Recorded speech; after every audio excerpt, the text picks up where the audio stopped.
And now, military officials testify on the legality of President Trump's National Guard deployments across the U.S. This Senate Armed Services Committee hearing is about 2.5 hours.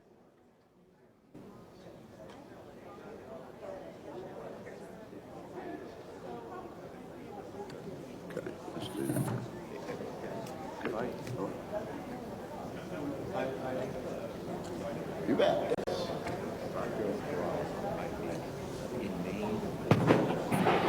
Hearing will come to order. The committee meets today to hear testimony on the deployment of National Guardsmen domestically to assist with immigration enforcement and to help restore law and order in our cities. I welcome 3 witnesses today. We are joined by Mr. Charles Young, the Principal Deputy General Counsel for the Department of Defense. We have Mr. Roosevelt Ditlevson, the Principal Deputy Assistant Secretary of Defense for Homeland Defense and America's Security Affairs. And we will hear from General Gregory M. Guillaume, Commander of the United States Northern Command. In recent years, violent crime, rioting, drug trafficking, and heinous gang activity have steadily escalated. The Department of Justice's Bureau of Justice Statistics has released data on these trends.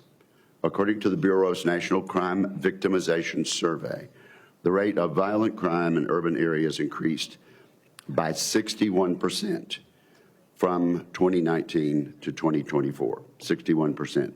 Last year, the rate of violent crime in urban areas was 46% higher than the national rate, and it was 104% higher than the rural rate. These statistics are clear. Public safety is at risk in our cities, and we are in need of well-supported and effective law enforcement. This situation was made all the worse during the Biden administration. We saw widespread efforts by Democrats to defund the police. These moves constricted law enforcement effectiveness across the nation. For one example, consider Seattle in 2020.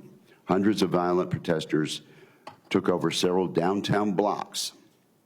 They declared it a police-free zone and demanded that the police budget be cut in half. And apparently it did become a police-free zone. In the absence of all police presence, violence, open drug usage, and shootings escalated. All the while, the city's elected officials did little to stop the chaos. This is but one example of what happens without sufficient law and order. Now, I would be remiss at this time if I did not recognize that in trying to restore that law and order, there are costs. In particular, I'm reminded of the 2 West Virginia National Guard members who were shot in this city just before the Thanksgiving holiday. Today, we remember Army Specialist Sarah Beckstrom, who lost her life, and we grieve with her loved ones. Air Force Staff Sergeant Andrew Wolfe remains hospitalized, but is showing signs of progress, and we likewise pray for his swift recovery. The public sees these examples of crime in their communities, and they expect more from their government. They demand and deserve action. For this reason, President Trump ordered an immediate and coordinated response by deploying the National Guard to some of our nation's most dangerous cities. These strategic deployments are not only appropriate but essential. Current crime rates in our largest cities have become a substantial burden on local and federal law enforcement agencies. Increasingly, these agencies are unable to keep our communities safe. They are underfunded and stretched thin, unable to reinstitute law and order on their own. The Guard is uniquely suited to assist with the fight against crime. It can provide manpower, resources, and specialized expertise that local police departments may lack.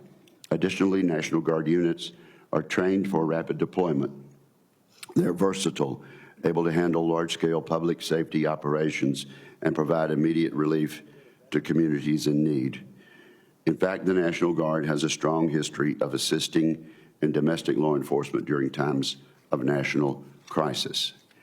Their expertise in crowd control, search and rescue operations, and logistical support makes them well suited for urban environments struggling with crime-related violence. Not surprisingly, Democratic governors and left-wing pundits have decried these deployments. They've raised concerns about violations of the Posse Comitatus Act, which prohibits the use of military for domestic policing, except in specific circumstances. Others have said these deployments waste money and reduce troop readiness. These concerns are both manufactured and misguided, in my judgment. Mobilizing the Guard is an excellent opportunity for units to enhance cohesion, complete mission essential tasks, and ensure training is complete. Moreover, Guardsmen operate with the highest degree of professionalism. They serve purely in support roles, never crossing the line into law enforcement functions. They are limited to protecting federal employees and federal buildings, providing logistics and communications to law enforcement operations, and most importantly, to providing a visible security presence, which supports law enforcement and deters crime. Furthermore, all National Guardsmen serving in our cities operate under the standing rules of the use of force. These rules prohibit the use of force except in instances of self-defense. All Guardsmen receive extensive training on these rules. I'm confident in their ability to operate within them. I'm proud of the Guardsmen serving in our nation's capital and in cities throughout America. I thank them for their service and sacrifice and for their commitment to restoring law and order. Every day they help Americans feel safe in their communities. With that, I turn to my colleague, Senator Duckworth. And Senator Duckworth, I hope your voice is in better shape than mine this morning. Thank you, Mr. Chairman, and also thank you to Ranking Member Reed, again, Chairman Wicker and Leader Thune for working with me to hold this meeting. I first want to acknowledge the horrific shooting in D.C., as the Chairman has already acknowledged, resulting in the tragic death of Specialist Sarah Beckstrom and injury of Staff Sergeant Andrew Wolfe. These heroes served with honor and showed up to do the mission despite the risks, as our service members always do. It is a tragedy that never should have happened in the first place. That is exactly why I led my colleagues to push for this hearing. Military service involves risks, and our service members accept those risks knowingly, selflessly. So we better be damn sure that the mission is the right one. That is clear, that it is a clear and effective mission, that it serves our national security. If we stand by while this administration pursues another irresponsible, open-ended campaign with no defined mission, no clear authorities, no set timeline, and no transparent end state, we fail our troops. We fail their families, and we fail the American people. Today, we must shine a light on the cost of these domestic deployments to the American people and to those who wear the uniform of this great nation.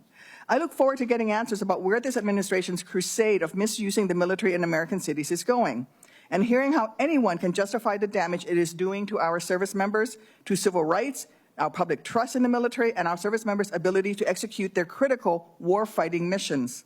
Look, one of the proudest moments in my life was when the first time I ever raised my hand to swear my oath to the Constitution as a member of the Illinois Army National Guard. I cherished every day, every single day that I got to call myself a soldier. And it's because I love our military so deeply that I refuse to let anyone, including the president, abuse it for their own gain. Right now, thousands of troops are deployed across the country under false pretenses.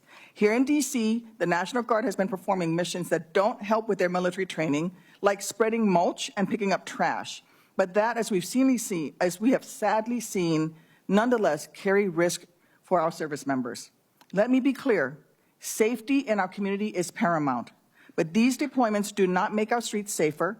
They do not keep our families more secure. In fact, it is just the opposite. Instead, President Trump has taken our troops away from their core mission just to do his personal bidding, forcing them to patrol tourist areas in D.C. or invade a city where residents are peacefully protesting his inhumane policies. We know Trump's actions are not about so-called law and order. If he cared about law and order, he wouldn't have quite literally defunded our police by freezing and slashing federal dollars that help to hire, train, and equip law enforcement.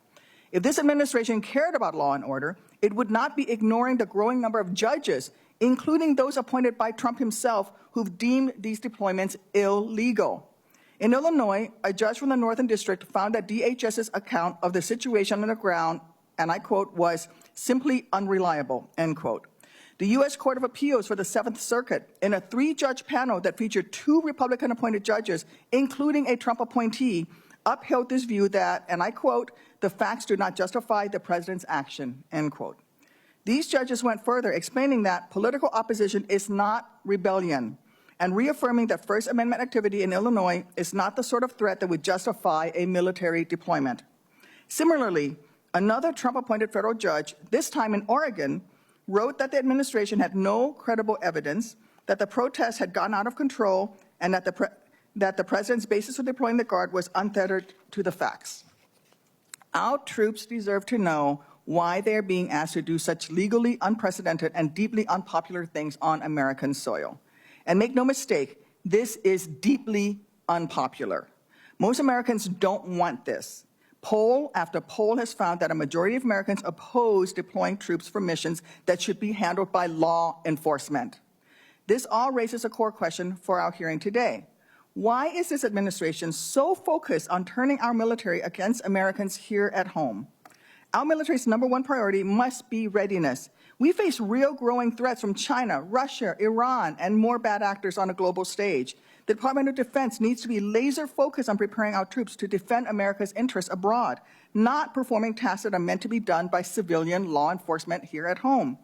No one else can do the critical work of keeping our families safe from these actual threats, and our troops are already stretched thin for time and resources, yet these deployments are burning priceless readiness, morale, and resources on open-ended, unjustified missions.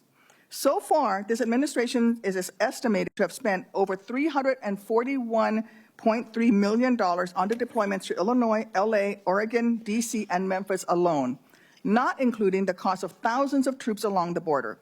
But these costs are tabulated in more than taxpayer dollars and cannot be overstated, nor can the risk that comes with politicizing our troops for one man's gain. So let me close with this. Enabling the president, any president, to send military troops into American cities under transparently flimsy pretexts to meet his whims will have a dangerous and profoundly damaging impact on our nation's military. Our heroes did not sign up for this. They signed up to defend Americans' rights to free speech, not to intimidate Americans from exercising that right. They were willing to die to defend this country, not to defend one man's partisan agenda. We cannot stay silent as our troops' willingness to sacrifice is abused, or as President Trump erodes the hard-won trust our military has earned from the American public. Because while our armed forces have a sacred role in our country, public trust can be easily lost when the commander-in-chief uses them so recklessly, especially when that commander-in-chief has already gone so far as to suggest that the military uses American cities as, and I quote, training grounds for, again, I quote the president, the war within. Look, these days, I may no longer be wearing my Army uniform, but it is still hanging up in my closet.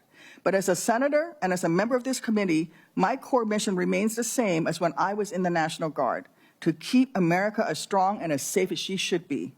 The power to deploy our troops domestically must remain exceptional, accountable, and rooted in law, not in one man's judgment about what constitutes disorder.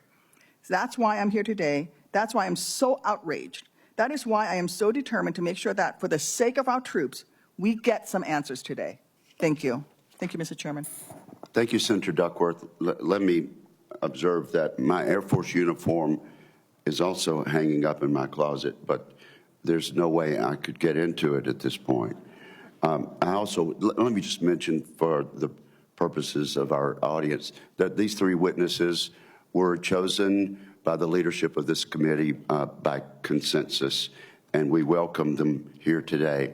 Mr. Ditlevson, your opening statement, sir. Good morning, Mr. Chairman, Mr. Ranking Member, and distinguished members of the committee. Thank you for the opportunity to provide an update on the Department of War's role in supporting Homeland Defense, particularly regarding the mobilization of the National Guard. As the Principal Deputy Assistant Secretary of War for Homeland Defense and America's Security Affairs, I oversee the policies and plans related to these missions, and I welcome the opportunity to brief you today. The Trump administration has taken every available opportunity to restore law and order in the United States. To that end, the department has reinvested in its relationship with our federal, state, and local partners to strengthen safety within our country.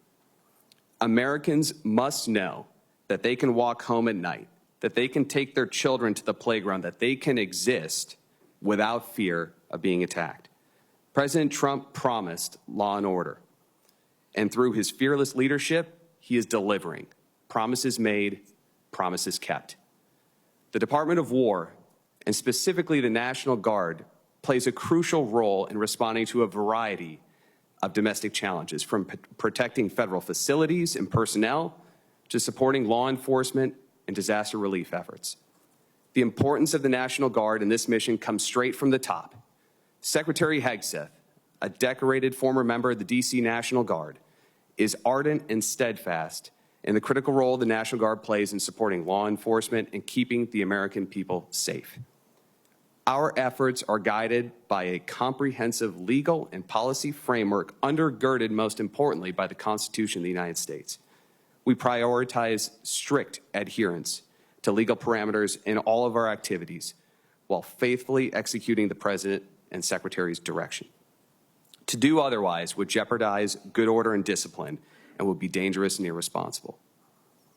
Recent executive orders and presidential memorandums have directed DOW to provide specific support in several key areas.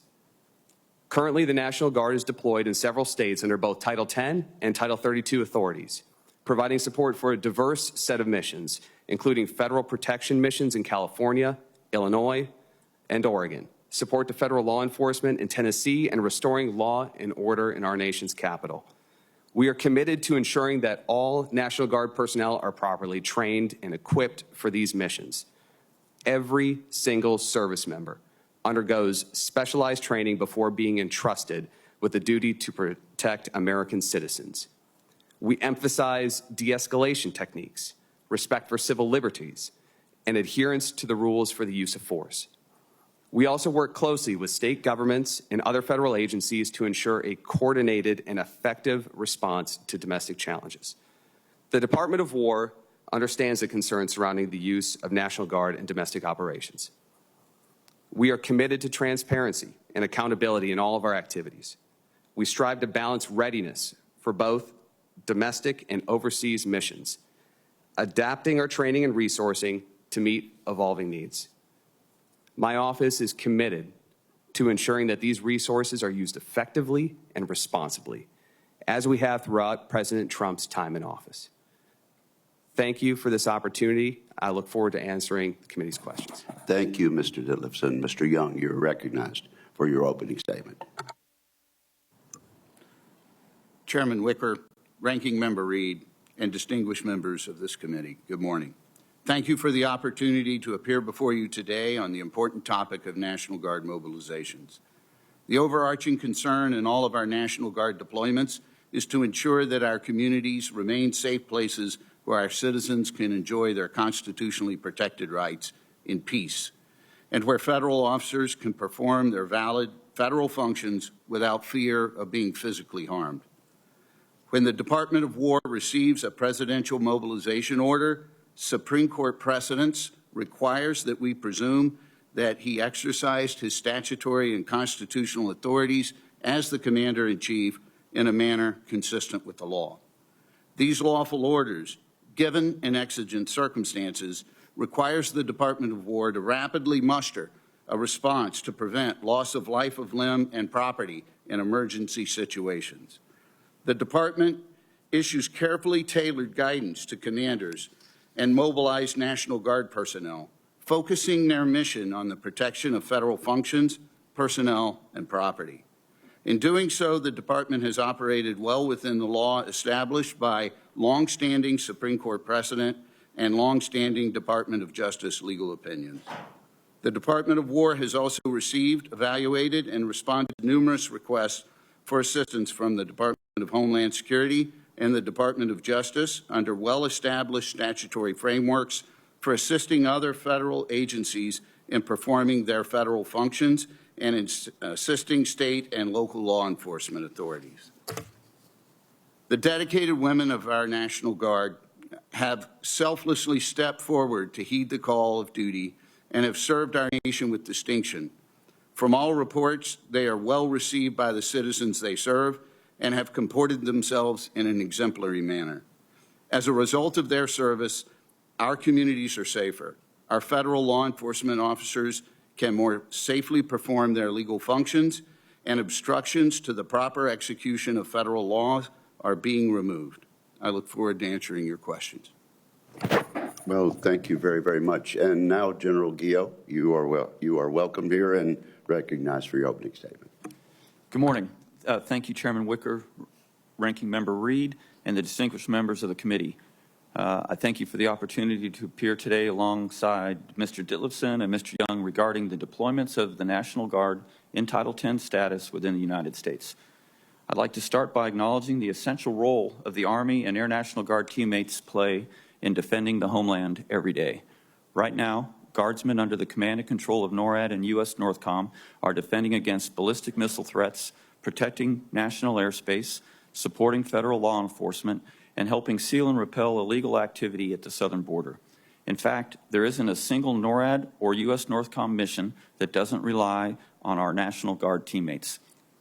I'll center my comments this morning on United States Northern Command's roles and responsibilities in commanding and controlling Title X forces conducting the Federal Protection Mission in support of federal law enforcement agencies. At the direction of the President and the Secretary of War, Army National Guard personnel operating in Title X status are tasked with protecting federal functions, which includes property, entities, and federal personnel performing federal functions, including enforcement of federal law in California, Oregon, and Illinois. There are also currently 200 National Guard personnel in Title X status at Fort Bliss, Texas, who are available for this mission if necessary. The assigned forces in all 4 locations operate under the command and control of U.S. NORTHCOM while reporting to U.S. Army North. This provides a unified command structure that ensures disciplined execution of the assigned missions and clear accountability.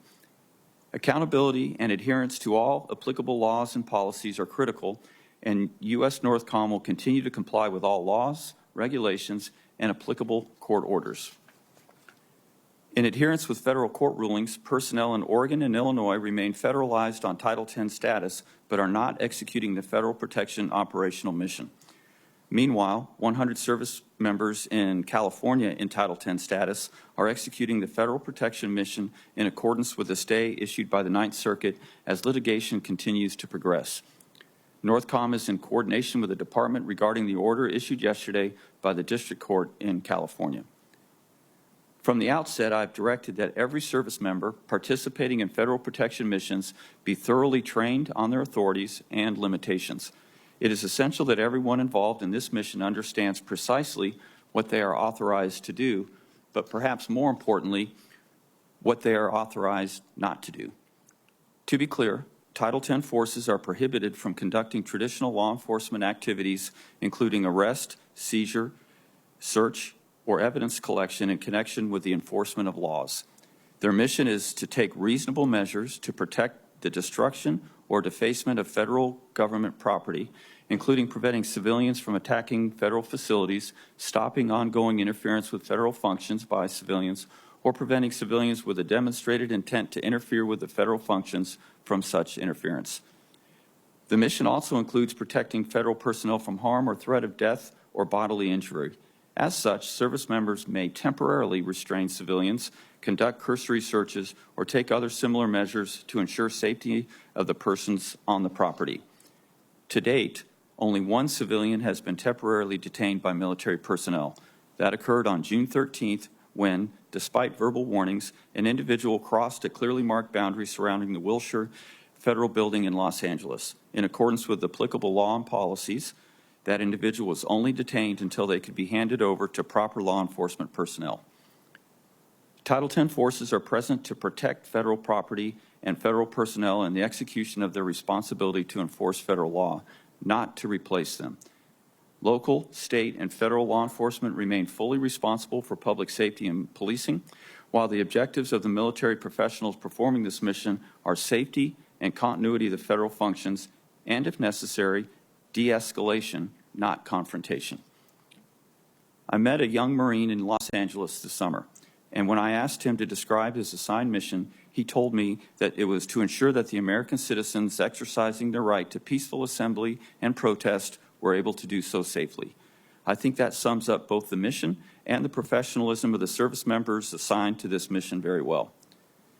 The Federal Protection Mission is an example of the Department's unique capability to support partners during extraordinary circumstances. NORAD and U.S. NORTHCOM are proud of the command's ability to rapidly deploy trained, disciplined forces when and wherever they're needed, and the well-trained, professional, and ready National Guard is crucial to that effort.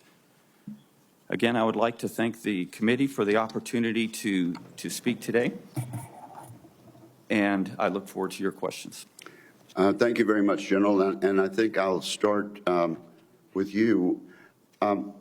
Specifically, why bring the Guard in? What does it offer that law enforcement and other federal agencies cannot do? First and foremost, Chairman, they are extremely disciplined, and they can very quickly be trained to conduct any mission that we task of them. When they come in, we train them on what they're authorized to do, which is rooted in the Mayday opinion and their 12406 authorities, and also the Secretary's directive action, which is to prevent destruction and defacement of the federal facilities and to protect the execution of federal functions. They can do that because they're disciplined, they're well-trained, and they very well understand the limits of their authorities. Well, what are the benefits to the Guard? My first question was the benefits to the community and what they could bring, but what about the individuals that are being deployed? Or do they benefit from this also? Yes, sir, they do. We work very closely with the tags from each state to ensure that the training they receive not only benefits them in their federal function that they're performing for us, but also in their state role. So in the conduct of the mission, they get not only training on the standing for the rules of use of force and also the civil disturbance operations that they could potentially execute, but they get small unit training, they get all of their medical training complete, they get all of their weapons qualifications and many other small unit tactics that benefit them in both statuses. Also, at this time, the majority of those serving in this role are volunteers, so it helps them in their pursuit of a career. And then it also allows us to trade out people who are assigned but maybe have school or other functions to ensure that the people that are serving not only are very good at their job, but they want to be there, and they're there on voluntary status. Mr. Young, you're the counsel in this panel. Tell us what the Posse Comitatus Act is and how this deployment, this type of deployment we're talking about today, does not violate the Posse Comitatus. Thank you, Senator. The Posse Comitatus Act was an act that was passed not long after the Civil War that addressed concerns regarding the use of federal troops in conducting domestic law enforcement. Up to that point in our nation's history, there had been a long practice of using federalized troops domestically, and so Congress, in order to make sure that local officials were not able to gain the support or the use of federal troops in dealing with local circumstances, passed the Posse Comitatus Act. It essentially precludes the department and military personnel from being used in a manner that would pervade the local law enforcement and that would subject civilians to direct military authority. And over the course of time, the Department of Justice has analyzed that rule in relation to National Guard deployments. For the vast majority of National Guard deployments, they are considered to be non-federalized. Most of the time that the National Guard is used, they are used under the control, direction, and authority of their governors. and they are in either what is called a state active duty status, or they are in a federally funded but state-controlled status, which is otherwise called Title 32. In both of those circumstances, they are considered to be non-federalized. They're also considered to not be part of the Army. And while that is an important legal distinction, because therefore the Posse Comitatus Act prohibits any part of the Army from being used domestically, and therefore non-federalized National Guard have long been used to be able to conduct domestic law enforcement operations. And there's a very long-standing and consistent practice of using non-federalized National Guard, such as what's here in the district today and what's in Memphis as well today, are in Title 32. The other aspect is the authority of the President as the Article 2 authority to ensure that the laws are faithfully executed and to protect the sovereign, to be able to use federal forces, whether it be active component troops or whether it be National Guard personnel, to protect federal functions and property. So just to nail this down, there are federal case law precedents that cause you to believe that what is being done currently is in accordance with federal law. That's right, Senator, as well as long-established Department of Justice legal opinions that say that when federal functions property are at jeopardy, the Posse Comitatus Act does not limit the President's ability to be able to protect those functions. All right. Thank you so much. Senator Reed. Thank you very much, Mr. Chairman. Thank you, gentlemen. The National Guard has been deployed on numerous occasions, but these circumstances seem somewhat unique. And in addition to that, the Secretary of Defense has just ordered the National Guard to create a response force and a nationwide deployable quick reaction force. These forces, let me ask Mr. Diddleson, what is the purpose of these forces, Mr. Diddleson? Thank you for the question, Mr. Ranking Member.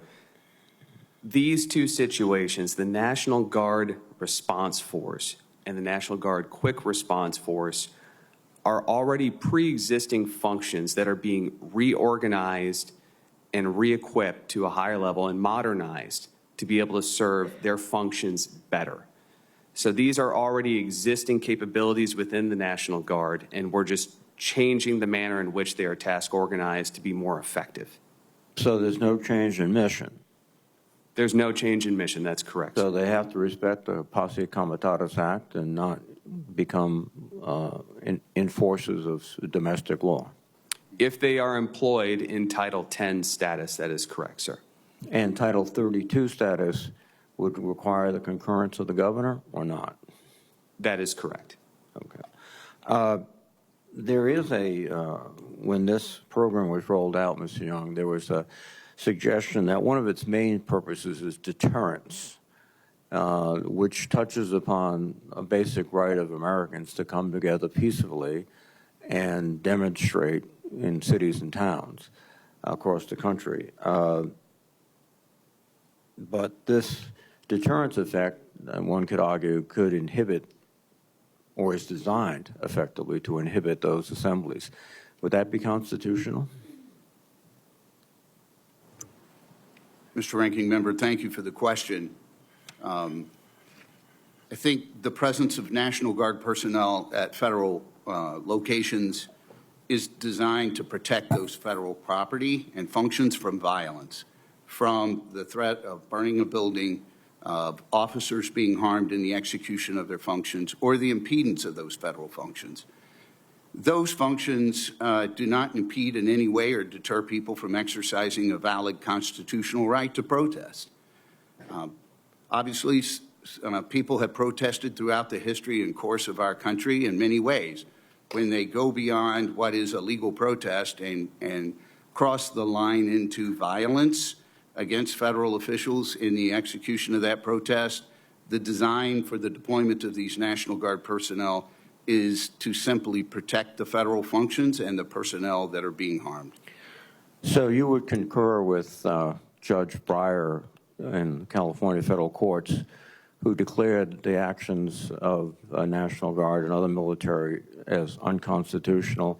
I believe one of the areas that they were protecting was MacArthur Park, which is not a federal facility, or at least they were making sweeps through MacArthur Park. But you concur with Judge Breyer's conclusion that the president acted unconstitutionally? No, Senator, I would say that I concur with the Ninth Circuit's decision that the president acted lawfully, and I disagree with the district court's decision. I respect the district court's decision, and it's my understanding that the actions in MacArthur Park were designed to protect the federal officers that were otherwise there, that were not uniformed military personnel, that were performing a valid legal federal function. Thank you. General Guyot, first of all, thank you for your service and your very difficult job of maintaining a balance between your military responsibilities and many of the orders you're given. If you were,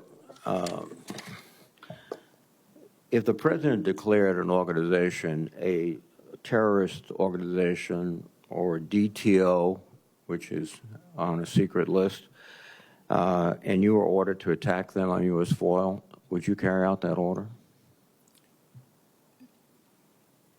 Senator Reid, as with any order I get, I would assess the order, consult the legal authorities to ensure that it was a lawful order, and I would, if I had questions, I would elevate that to the chairman and the secretary, as they welcome at all times. And if I had no concerns and I was confident in the lawful order, I would definitely execute that order. You were at Quantico when the president addressed the officers? I was, sir. So he said there's an enemy within.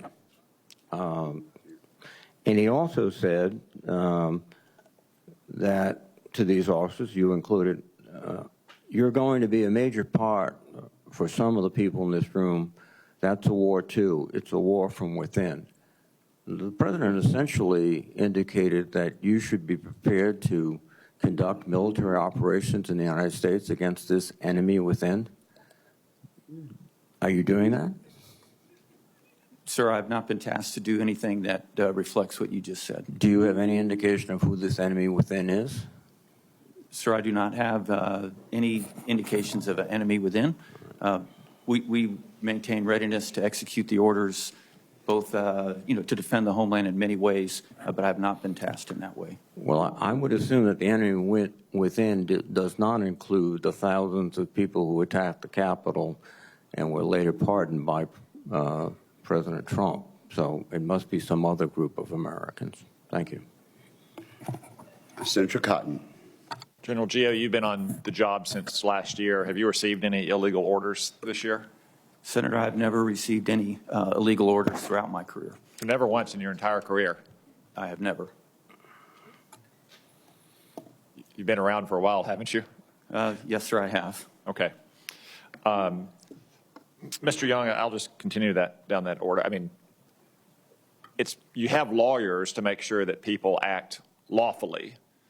That's why our combatant commanders have JAGs, why the president has lawyers, why this committee has lawyers, why business executive has lawyers. And isn't it the case that non-lawyers, laymen, don't always know what the law is? Is that so? Yes, Senator, that's true. And in your long and illustrious career as a lawyer, I'm sure you've had a client who's asked you whether some course of action is lawful or not, and you've had to tell them, no, that's not lawful, right? Most certainly, Senator. And that's why we have lawyers around, is to help inform the decisions of responsible persons who are laymen and who are not actually lawyers, right? Yes, Senator.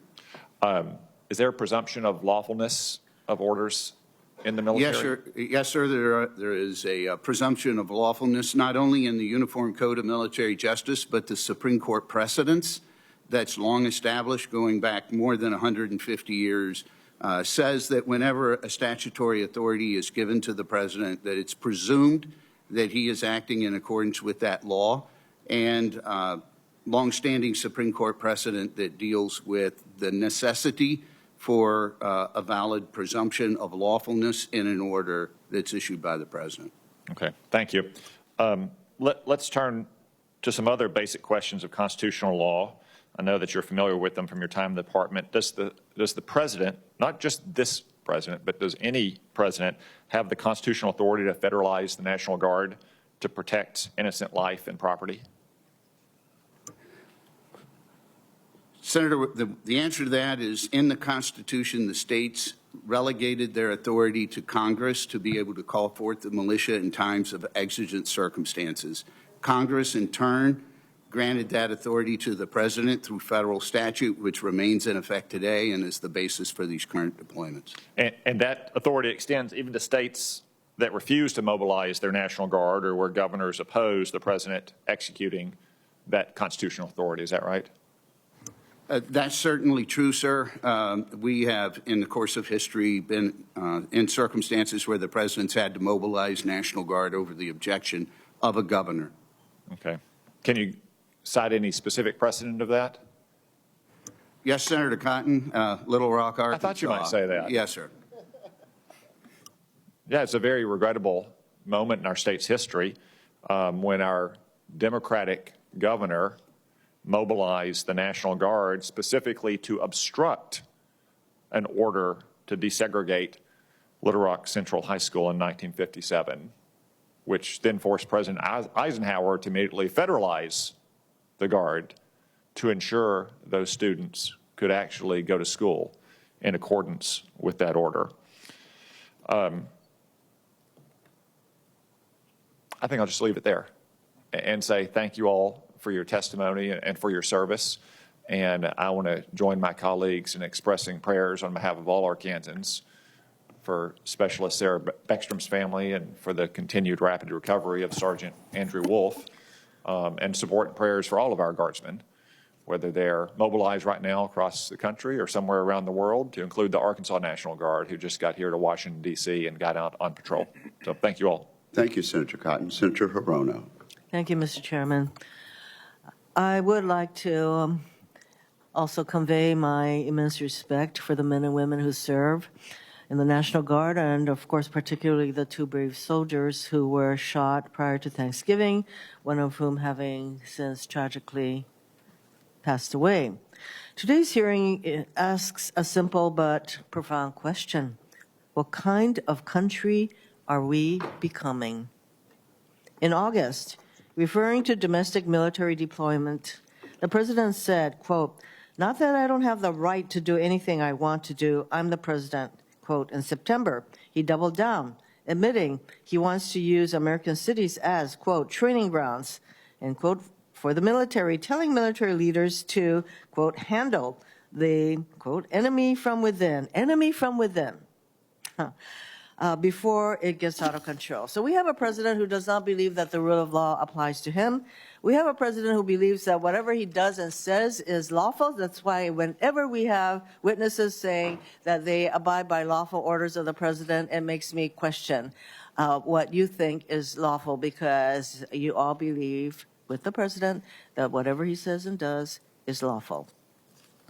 Over the past year, this regime has deployed National Guard troops into American cities under legal theories that are untested at best and at worst stretch the law beyond recognition.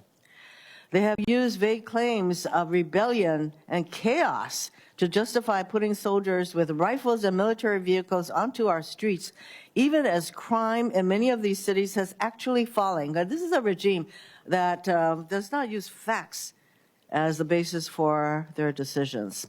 We are not here today because local law enforcement failed. We are here because the Trump regime chooses to treat ordinary public safety challenges as a pretext for a sweeping show of force. Again, this isn't about the effectiveness of local law enforcement. How do we know? Because this regime has cut over $800 million in Department of Justice grants to state and local law enforcement for community safety initiatives like policing and violence prevention. We'll hear a lot of illegal stuff, I call it, today, Title 10 versus Title 32, the reach of Section 12406, posse comitatus, but behind those legal debates is a basic question about how we think about the use of power in our democracy. When Americans step out of Union Station in Washington, D.C., for example, do we want them to see soldiers on street corners, military trucks at intersections, and the visible sign of a police state? Or do we want them to see the openness, the energy, and the confidence of a democracy that does not need to put troops on its streets to feel secure? And right now, the daily relationship between Americans and the D.C. National Guard is being fundamentally altered. These deployments are changing how people experience their own capital city and how they view our military. This is not normal. Don't tell me it's normal to have National Guard in, where are the cities? LA, Portland, Chicago, DC, Memphis. Don't tell me this is normal. It is not normal for a president to attack blue cities controlled by Democratic mayors or governors in blue states. This regime has pushed boundaries that prior presidents, Republicans and Democrats alike, respected for generations. And that has to do with the non-politicizing of the military. The American people deserve answers to what we're doing in deploying all these troops to our cities. And, you know, I just want to ask Mr. Young, you know, the president at one point said that protesters should be shot in the street. Is that a legal order? Senator, he put no conditions on that. I'm not aware of the president giving any order to that nature or effect. He said it to Secretary Esper. Senator, I'm not aware of that, and I'm not sure when Okay. that conversation may or may not have Let's occurred. say that the president issued such an order. He said so. He said so. Okay? Is that a legal order? Senator, orders to that effect would depend on the circumstances. Well, the in president that the- applied no conditions. So we have a president who doesn't think that the rule of law applies to him, and he wants to show force. And the question I have for Mr. Detlefsen is, you know, I'd like to know what kind of assessments were done as to the impact of these kinds of deployments that have already used up $340 million to date and more, as long as these troops are going to be continued to deploy to the cities that I've mentioned and others. Like, what kind of assessment done by whom as to what the impact of these deployments are on our readiness and other questions that should be of significance? Can you for answer that question briefly, Mr. Detlefsen? Yes, Mr. Chairman. Thank you for the question, Senator. In the department, we are constantly assessing all costs related to these deployments, readiness costs, fiscal costs, and I can say without a shadow of a doubt, this is not having a negative effect. This is a modest burden on the department. Most of these deployments are reimbursable in nature. They're not a Department of War bill. And the number of troops that have been deployed are very small relative to the overall National Guard force. The National Guard Bureau has given us those assessments and said this is not negatively affecting them. Thank you. I find Thank you, that hard to Senator believe. Rono. Thank you. And Senator Rounds. Thank you, Mr. Chairman. First of all, good morning.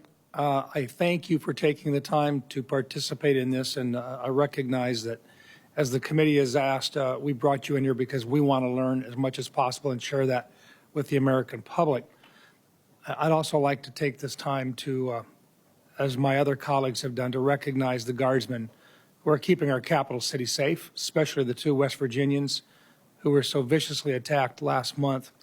Our thoughts and prayers go out to the families of Army Specialist Sarah Beckstrom and her family grieving her tragic loss, and Staff Sergeant Andrew Wolfe, who survived but has a long road to recovery ahead. Their presence in America's capital made a significant difference, and we honor their service and their sacrifice. Gentlemen, as you know, the National Guard has been deployed to assist with domestic security since before the Constitution was written. Our National Guard has often been deployed to assist in law enforcement operations when state and local authorities were unwilling or unable to do so, ranging from enforcing desegregation laws to helping quell riots.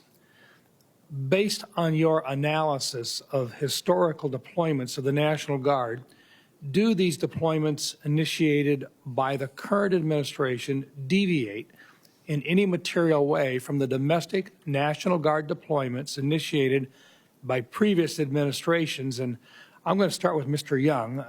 I'd really like you, if you could, you've kind of done it a little bit for a number of different members, but you've given a historical context for the legal framework and the use of federal troops for domestic missions. But could you take a few minutes and kind of bring the committee and those listening kind of up to speed as to how this works and the political background on how we actually use the National Guard throughout our history and the legal framework for doing so? Thank you, Senator. I'd be happy to. The nation established a framework of state, federal authorities in being able to administer the National Guard. And in many ways, as the country developed, the National Guard was considered the force of first resort, rather than bringing in troops from the regular Army or the active component Army or Navy or Air Force. The Founding Fathers wanted to resort to utilizing the National Guard because they were citizens and from the communities that were involved. And these books that I have here are just books on the role of federal military forces in domestic disorders. And there's tons of examples of that. It's quite voluminous. There's lots of examples over the course of the nation's history. And most of the deployments that are done in the cooperation or with the cooperation of state authorities. State authorities ask for it. State authorities are in control. Most of them are state funded many times and state operated. But there are times when, say for instance in Katrina, and needing to be able to address a disaster that was coupled with civil disturbance, the scope and magnitude of the circumstances or the nature of it necessitate federal funding, but they're still under state control. But the Constitution recognized that there would be certain exigent times at which time the country and the president would need to be able to act quickly and be able to mobilize the militia to be able to respond to the threats that were present. And they're enumerated not only in the Constitution, but in the statute that you wrote. And when we talk about federal funding, but under state control, we call that Title 32. If it's under federal funding and under the direction of the president, it's Title 10. Fair to separate? That's accurate, Senator. And so in this particular case, we have two different sections that are utilized. Can you share for just a minute, please, how critical it is to be able to differentiate between those two uses for the National Guard and the training that goes in to the Guardsmen and their officers about how to understand the differences, please? Yes, Senator. The distinction is critical. When National Guard personnel are in a Title 32 status, they're subject to the control, direction, and authority of state officials. The governor is their commander-in-chief. When they are ordered to federal service, that by federal law, 32 U.S.C. 325, that relationship with the state is severed by federal law, and the president becomes their commander-in-chief through the commander of NORTHCOM. And that then governs the rules for the use of force. When they're in state authority, they're following state rules, state law, state responsibilities. When they're in a Title 10 status, they're following the standard rules for the use of force that are under General Guillot's concern, sir. Thank you. Thank you, Mr. Chairman. Thank you, Senator Rounds. Senator Kane. Thank you, Mr. Chair. I begin again, as many others have, just expressing condolences to the family of Sarah Beckstrom, 20-year-old specialist from Webster County, West Virginia. She enlisted in the West Virginia Army National Guard when she was a senior in high school. Andrew Wolfe, the staff sergeant, 24 years old, who is, thank God, recovering in critical condition, but recovering from Martinsburg, had been in the Guard, also enrolled in his senior year in high school. I also want to mention other colleagues, a name that hasn't been mentioned, Alabama Staff Sergeant Jacob Hill, 30-year-old, who had served in the Guard for 13 years. He died during the deployment to D.C. in a non-duty medical emergency when he was stationed at residing in a hotel in Virginia. He died on the 13th of November. The D.C. deployment has been the subject of a litigation, and I want to read the ruling of the court in District of Columbia versus Donald J. Trump from November 20, 2025, 6 days before the two soldiers were assassinated. Here is the ruling of the court.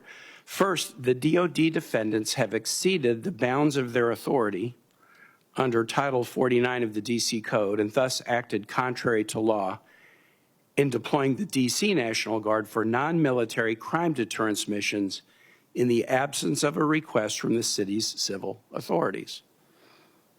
And second, these defendants lack statutory authority under 32 U.S.C. Section 502, Section 32, to support their request for assistance from out-of-state National Guards and their actions in calling those guards to the district.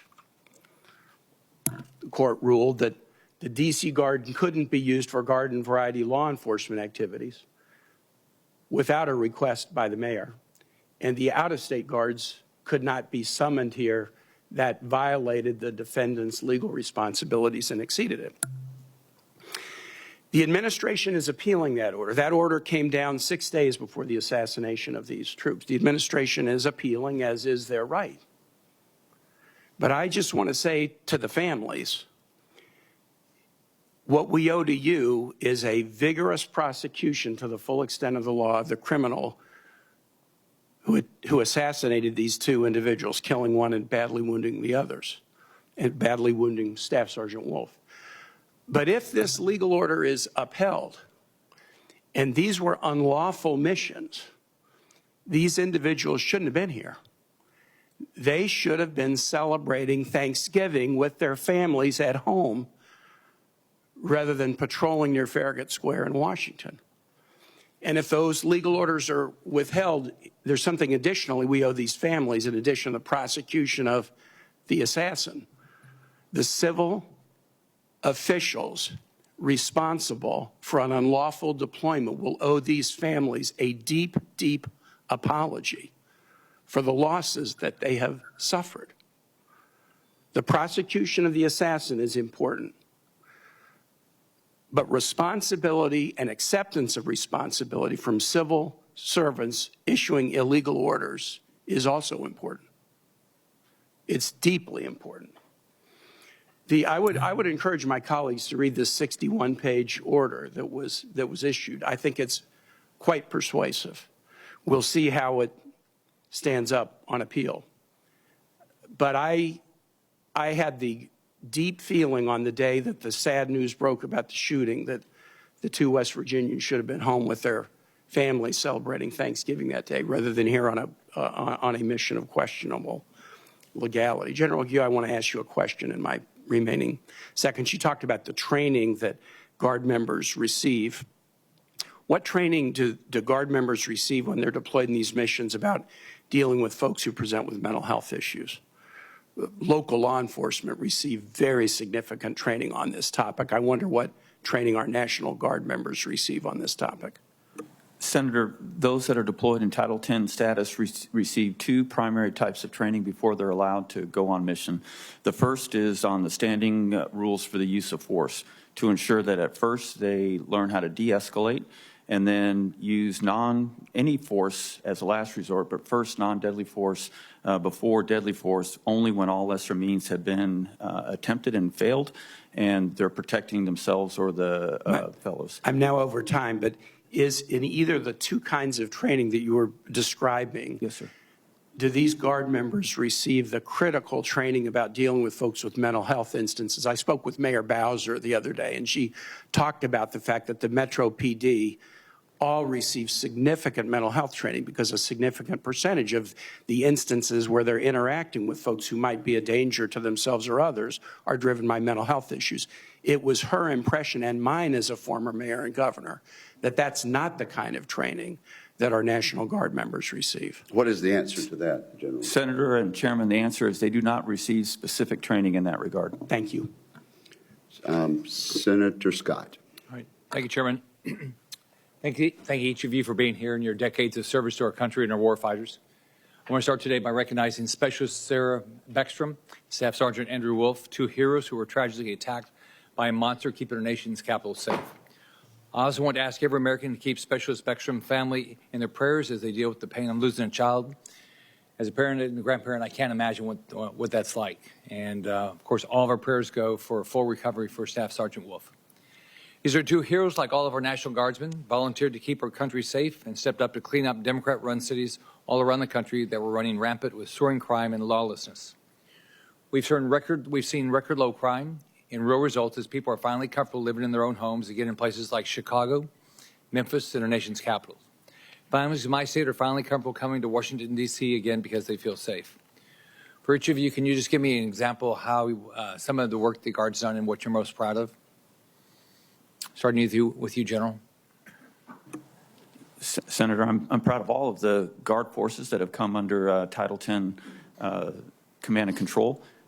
Their discipline, their adherence to all policies, and their cooperation with local law enforcement and state law enforcement in each of the regions where they are employed, to me is very impressive. It's much appreciated from our standpoint, and I think it shows that they continue to be citizen soldiers, even in Title X status. Mr. Young. Senator, as the former General Counsel for the National Guard Bureau with 20 years of service there, as well as service in the West Virginia Guard, first I would share your sympathies for the family of Specialist Beckstrom and Staff Sergeant Wolfe.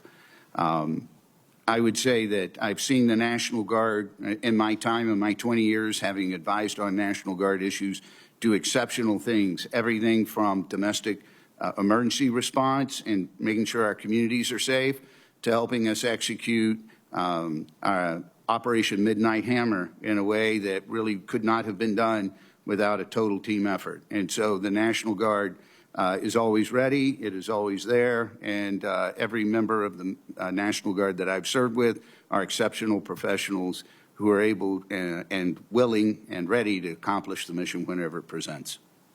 Mr. Dilson.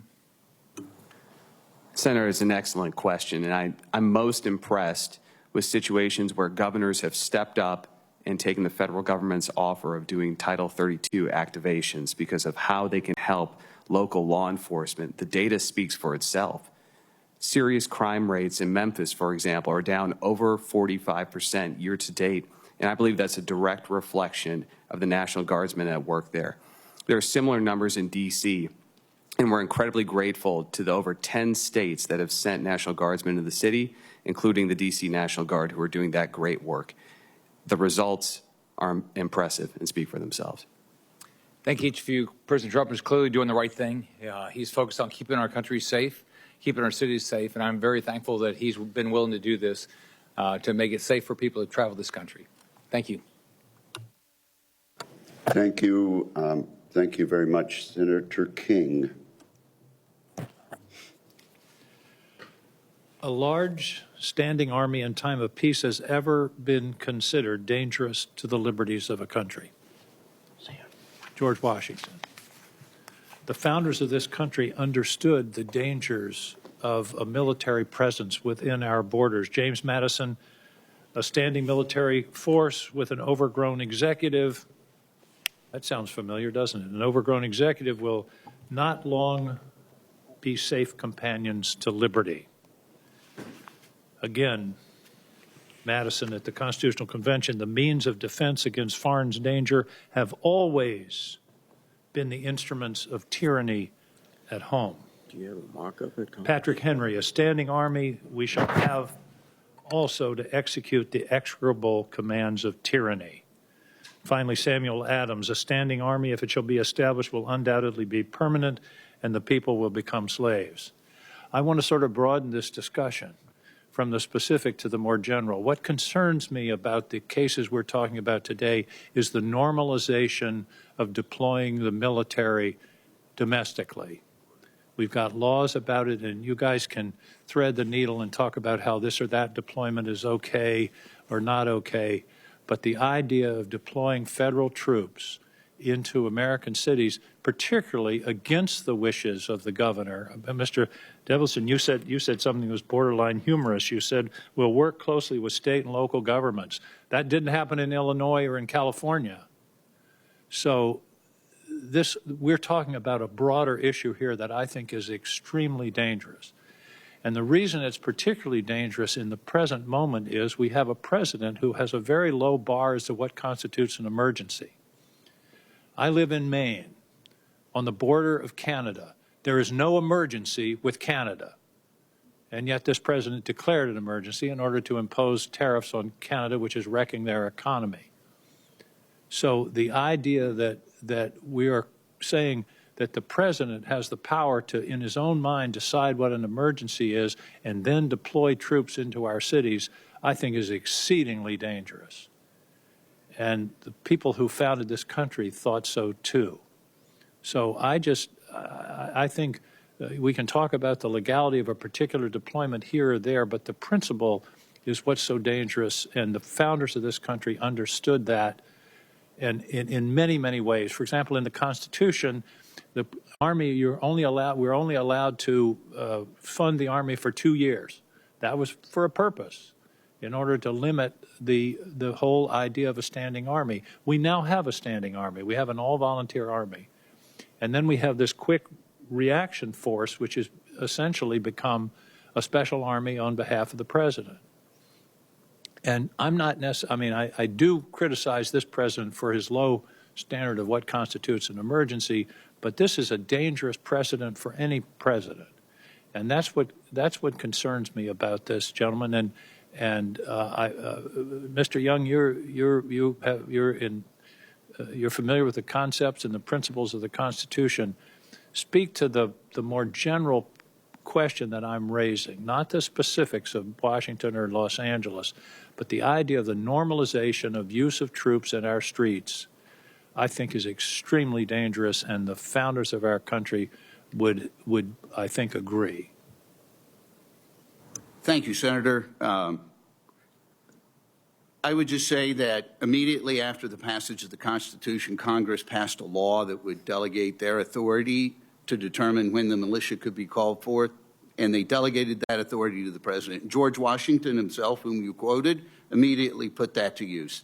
And George Washington mustered 13,000 militiamen and marched them to Pennsylvania to suppress what Shays Rebellion. Sir, it was the Whiskey Rebellion. Whiskey Rebellion. Right? The Shays Rebellion was in Massachusetts. Whiskey Rebellion is in Pennsylvania, where they tarred and feather tax collectors. And the president sent them there to protect federal functions and the officers who were performing their duty. Very similar to what was there. And that original statute, sir, it had a provision in it that a federal judge would need to make the determination that the laws were not being able to be enforced. And after George Washington moved the troops to Pennsylvania, Congress came back and amended that and took that out and put it within the discretion of the president. And it wasn't long after that that the Supreme Court reviewed that muster. The Supreme Court went in and reviewed an actual mobilization of the militia to deal with an exigent circumstance. So is there no realistic check on the president? Can the president declare an emergency? And I think it's been testified here today, what's bothering everybody is this president keeps using the term the enemy within. And he's not talking about al-Qaeda, and he's not talking about the Russians, and he's not talking about the Chinese. We can't tell quite who he's talking about, but the use of the term the enemy within as a justification for deploying troops, maybe it's a question of judgment and what the standard is. And it just strikes me, I mean, you seem unconcerned about this, but. Well, Senator, if I may, I think the Supreme Court has directly asked that question in the context of the president's ability to mobilize the militia. And if I may, I would answer by giving you some of the language of the Supreme Court. And it says, by whom is the emergency to be judged? Is the president the sole and exclusive judge as to whether an emergency has arisen? Or is it to be considered an open question which every officer may decide for himself, or contested by every militiaman who should refuse his order? The Supreme Court unanimously ruled that the authority to decide whether the emergency exists belongs exclusively to the president. and that his decision is conclusive on all other persons. And the Supreme Court again, in another Supreme Court decision, said, after the president has acted and called out the militia, is a circuit court of the United States authorized to inquire whether his decision was right? If the judicial power of the United States extends so far, then the guarantees in the Constitution are a guarantee of anarchy and not of order. And then lastly, with respect to whether or not there's a remedy, the Supreme Court recognized that there might be circumstances where this may be perceived to be abused. And it says the law does not provide any appeal from the judgment of the president, and for any right in a subordinate officer to review or question his decision before they enforce it. It says such power may be abused, for there is no power for which is not susceptible of abuse, but the remedy for this, as well as for any other official misconduct, if it should occur, is to be found in the Constitution itself. And, sir, that's the Supreme Court's decision. And what is that remedy that's in the Constitution? Impeachment?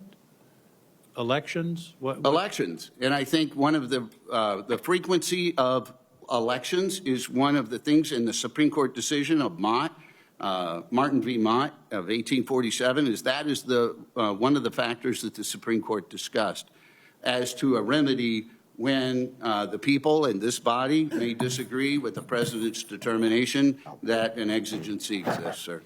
Thank you, Mr. Young. Mr. Young, could you, counsel behind us would like for you to state for the record what case you were quoting in answer to Senator King? Yes, the language comes from Martin v. Mott, which is 12 Wheat, 1827, as well as In re Debs and Luther v. Borden, which is at 48 U.S.C. 1847. Okay. By the way, Counselor, the organization that you work for is the Department of Defense, 10 U.S.C. 111A. Thank you. Thank you, Senator. Thank you for repeatedly making that point, Senator. Senator Sheehy. Thank you, Chairman. I always find it interesting when constitutional scholars and law of the sea scholars parachute from the rafters during every Trump decision. But we're not a legal body. We're a political body. So if you want a legal body, there's one a block away of white marble. It's a beautiful building. We're a policy body. We're a political body. But just to set the record straight, to your knowledge, Mr. Young, has the president issued any illegal orders, or have illegal orders been followed in the course of the National Guard deployments to our southern border and our cities? Senator, no, the president has not issued any illegal orders, and the Ninth Circuit has ruled in that favor. Okay, so we've cleared that up, and there is a case under appeal, which, as Senator Kaine pointed out, is the administration's right to appeal a judgment that called one of the deployments illegal. So right now, no laws have been broken as far as we know.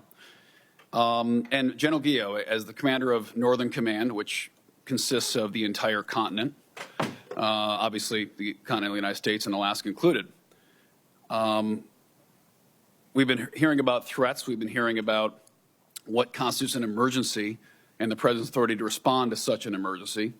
As a military commander, what do you feel is a greater threat to our national security? 500 volunteers, trained National Guardsmen walking the streets of our cities, or 20 million illegal immigrants who've entered this country over the past 5 years? Senator, the U.S. Northern Command is situated to, tasked to seal and repel at the border, as you mentioned, with the illegal activity. And I think the results are very strong and speak for themselves there. However, the other group that you mentioned, the 700 guardsmen that are in Title X status, are also doing an excellent job of protecting federal functions and facilities when they're allowed to by the court. Right now, that is just in California, and I think they're doing an exceptional job there in protecting the Roybal Federal Building as well. And is the influence of transnational criminal organizations that fill our country with fentanyl, poison, various other drugs, illicit activity, human trafficking, is that a national security threat? Yes, sir, it is. And as I said, I think we are responding to that very well in cooperation with the Department of Homeland Security. So therefore, under a national security threat, which is unquestionably being fueled by foreign powers that do not want American values to succeed, co-opting transnational criminal organizations, they are actively attacking this country using illegal immigration, using transnational crime, and using drugs to do so. Would that be a correct statement? It is, yes, sir. So 70,000 Americans-ish a year are dying from fentanyl-related overdoses, are being trafficked, are being murdered and thrown under bridges by illegal immigrants and the criminal organizations related to those. That sounds like a pretty big emergency.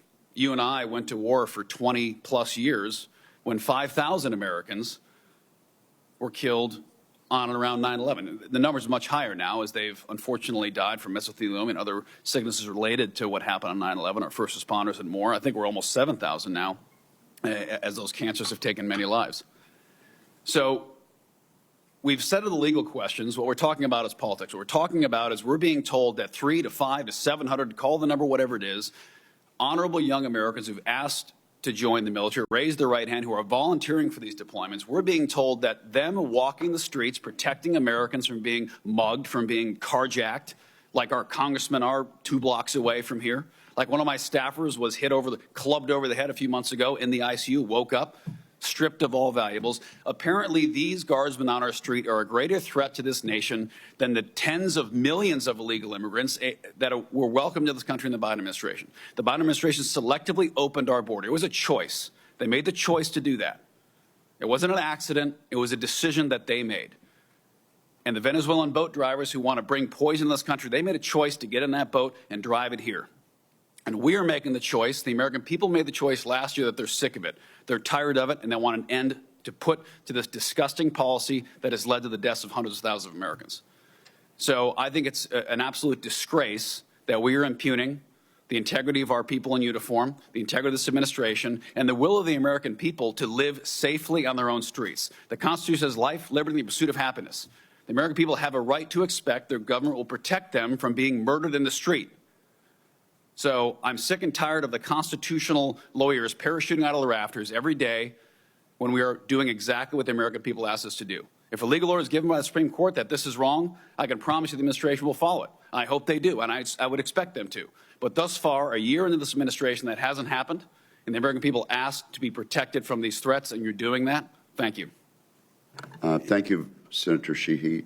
I recognize Senator Warren, and I have a markup across the street in the Rules Committee, and Senator Budd will preside during my absence.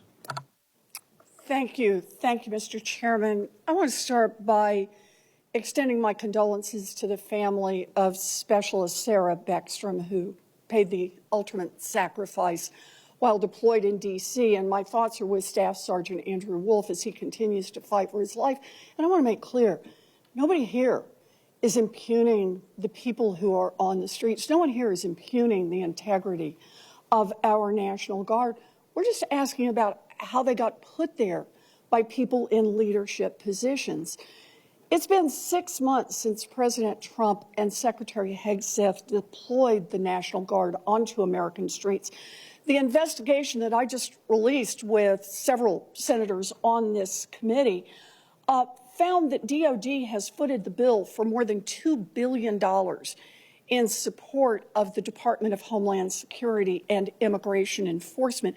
That's money that was meant for military training facilities, crumbling military barracks, schools for military families, and instead it was spent on deploying our National Guard to pick up trash in Washington, D.C., and deal with civilian protesters in other cities. So I think we are right to ask the question about how this happened. Mr. Young, you are one of the senior attorneys at DOD. You were the acting DOD General Counsel when the decision was first made to deploy the National Guard to Los Angeles. Now, if an attorney raises concerns about the legality of military operations, do you think the appropriate response is to tell them to shut up and get out of the way? I'm sorry, Senator, could you repeat that question? Yeah, if a JAG attorney raises concerns about the legality of a military operation, do you think the appropriate response is to tell them to shut up and get out of the way? Senator, the law provides that military judge advocates are able to provide independent advice to military commanders, to the Chief of Staff of the Army, and the Secretary of the Army. And I'm asking you about the appropriate response. Do you think the appropriate response is to tell them to shut up and get out of the way? Senator, I'm not aware of a response of that nature. I'm asking you if you think that would be an appropriate response. It ought to be an easy yes or no question. But by whom, Senator? By you.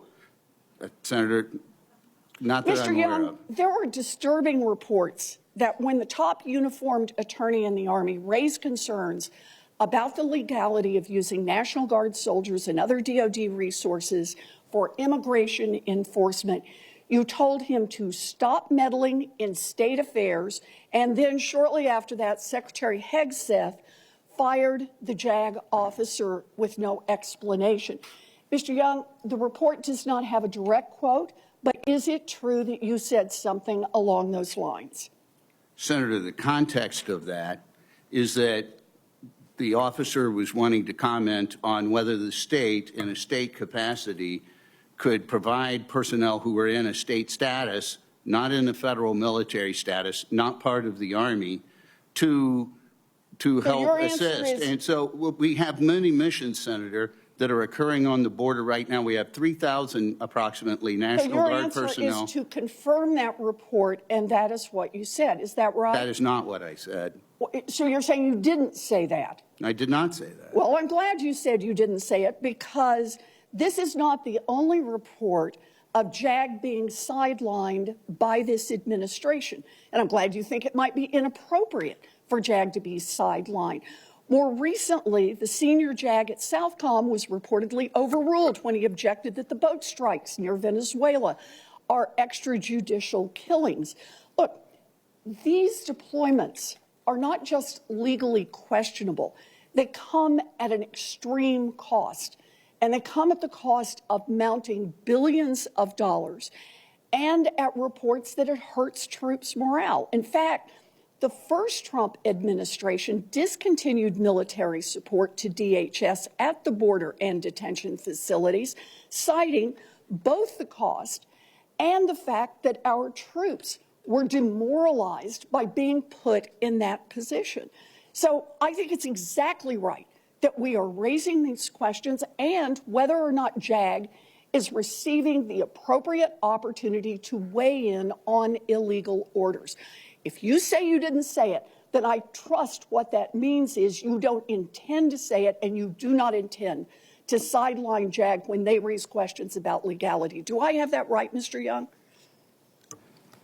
Senator, it's been my experience, having been a judge advocate in both the Air Force and in the Army, with almost 30 years of judge advocate experience, that judge advocates are able to quickly and clearly communicate their concerns to leadership, and that leadership is very attentive to their concerns when they're raised, and they have the ability to provide that advice independently. Look, I don't have concerns about the judge advocates. I have concerns about the leadership and whether or not they are being sidelined.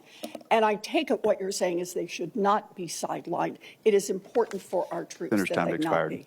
Thank you, Mr. Chairman. Senator Sullivan, you are recognized. Thank you, Mr. Chairman, and I want to thank our witnesses here. I also want to, like everybody else, keep the families and victims of this outrageous shooting of our National Guardsmen from West Virginia here in D.C. Just an outrage. I try to go running on the mall every morning, exercising. Whenever I see our National Guardsmen out there, I feel good about them. I always stop them. I thank them. I hope that's what everybody does. By the way, that incident should help spur, I hope, on both sides of the aisle. I have legislation called the Protect Our Heroes Act. I introduce it every year. A lot of Republican co-sponsors, no Democrat co-sponsors yet.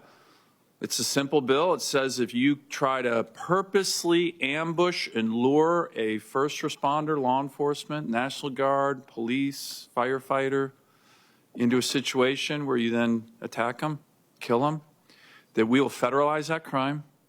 We will make the penalties very high, and if you kill that person, you will get the death penalty. It's called Protect Our Heroes. And I would love it if some of my Democrat colleagues could come on board, because that is exactly what just happened to these young, brave National Guardmen. And the people who did it should get the death penalty when they kill someone. So let me go to you, Mr. Young. The legal framework and precedent of this, I think it's important in the history. You know, there's a lot of revisionist history going on. My first deployment as a U.S. Marine, I did a MU-ARG deployment to the Indo-PACOM region. I was based at Camp Pendleton. When I came back, my battalion was a 6-month deployment, and then half the battalion was ordered by the president, it was President Clinton, I've been around a while, to go to the southern border, and the other part of the battalion was sent to the Umatilla National Forest to go fight forest fires, because it was a really big forest fire season, and the forest fire capability of the United States was tapped out. So they called up the Marines. So we've been doing this for a long time, including a deployment to the border, to secure the border. In the mid-90s, that's when my Marine Corps battalion, active duty battalion, did it. There was no demoralized feelings there. I don't know where the hell Senator Warren gets that. We were motivated Marines. The President of the United States told us to go different places, and we went. That's what you do in the military. So can you give me a little sense of the legal framework and the precedent of these kind of National Guard deployments, Mr. Young? It's not the first time we've done this, right? No, Senator, it's not. And the border mission, as you stated, has been long enduring. And decades, right? That's right. Democrats, yes, Republicans have ordered our active Democrats duty and forces Republicans, yes, to Senator. the border to secure the border. Yes, sir. Bill Clinton did it when I was an active yes, duty. And they've been doing it in various duty statuses, whether it be non-federalized in Title 32, where governors would send troops to the border, in a collaborative sense, also in Title 10, under differing administrations. There's a legal basis and legal precedent that extends decades with Republican and Democrat administrations, correct? It is, yes, sir. Okay, let me turn to you, General Guillot. I think you're doing a great job there. You've seen this chart many times. My state's a busy place, right? We get incursions from the Russians and Chinese all the time. Another one, thanks for giving me a heads up right before Thanksgiving, including joint Russian-Chinese strategic bomber task forces, naval task forces, and our EEZ. But I wanted to ask you, particularly, General, the role of the National Guard in these operations, because these are frontline operations going directly against our adversaries, wing to wing, when our fighters go intercept Russian Bear bombers and MiGs that are armed. Dangerous work. We do it all the time up in Alaska. How critical is the National Guard in those missions? Senator, the National Guard is essential in those missions. Indispensable, aren't they? Absolutely. I say frequently that the success of NORAD and NORTHCOM starts and stops with our relationship with the National Guard. To answer your question specifically, in Alaska, we have the 49th Missile Defense Battalion at the Fort Missile Greely. Defense Unit that's protecting the entire United States of America right now as we speak. From ICBM attack, yes. Correct. Is National Guard unit. That's right. Entirely National Guard there at Fort Greely. Also, as you mentioned, the air defense is run by 14 different National Guard wings for fighters, 6 National Guard wings for refuelers, including 1 in Alaska, and as well as an air defense squadron in Alaska that works side by side with the active duty forces to conduct the intercepts that you mentioned. Let me ask one final quick question for you, General. You have to make the balance between kind of state-related National Guard missions and national issues, I would say, intercepting Russian Bear bombers and tanking the fighters that go do that is certainly a national mission. It matters to Alaska, it matters to the country. How do you balance that? I want to compliment again the National Guard, the Coast Guard on this big typhoon that hit Western Alaska. It didn't make a lot of press out here. 51 rescue missions, saved 51 lives. Unfortunately, we lost a couple Alaskans in those brutal storms, but that was kind of a state-specific example. How do you make the balance on the National Guard's missions when you have national and state-related missions?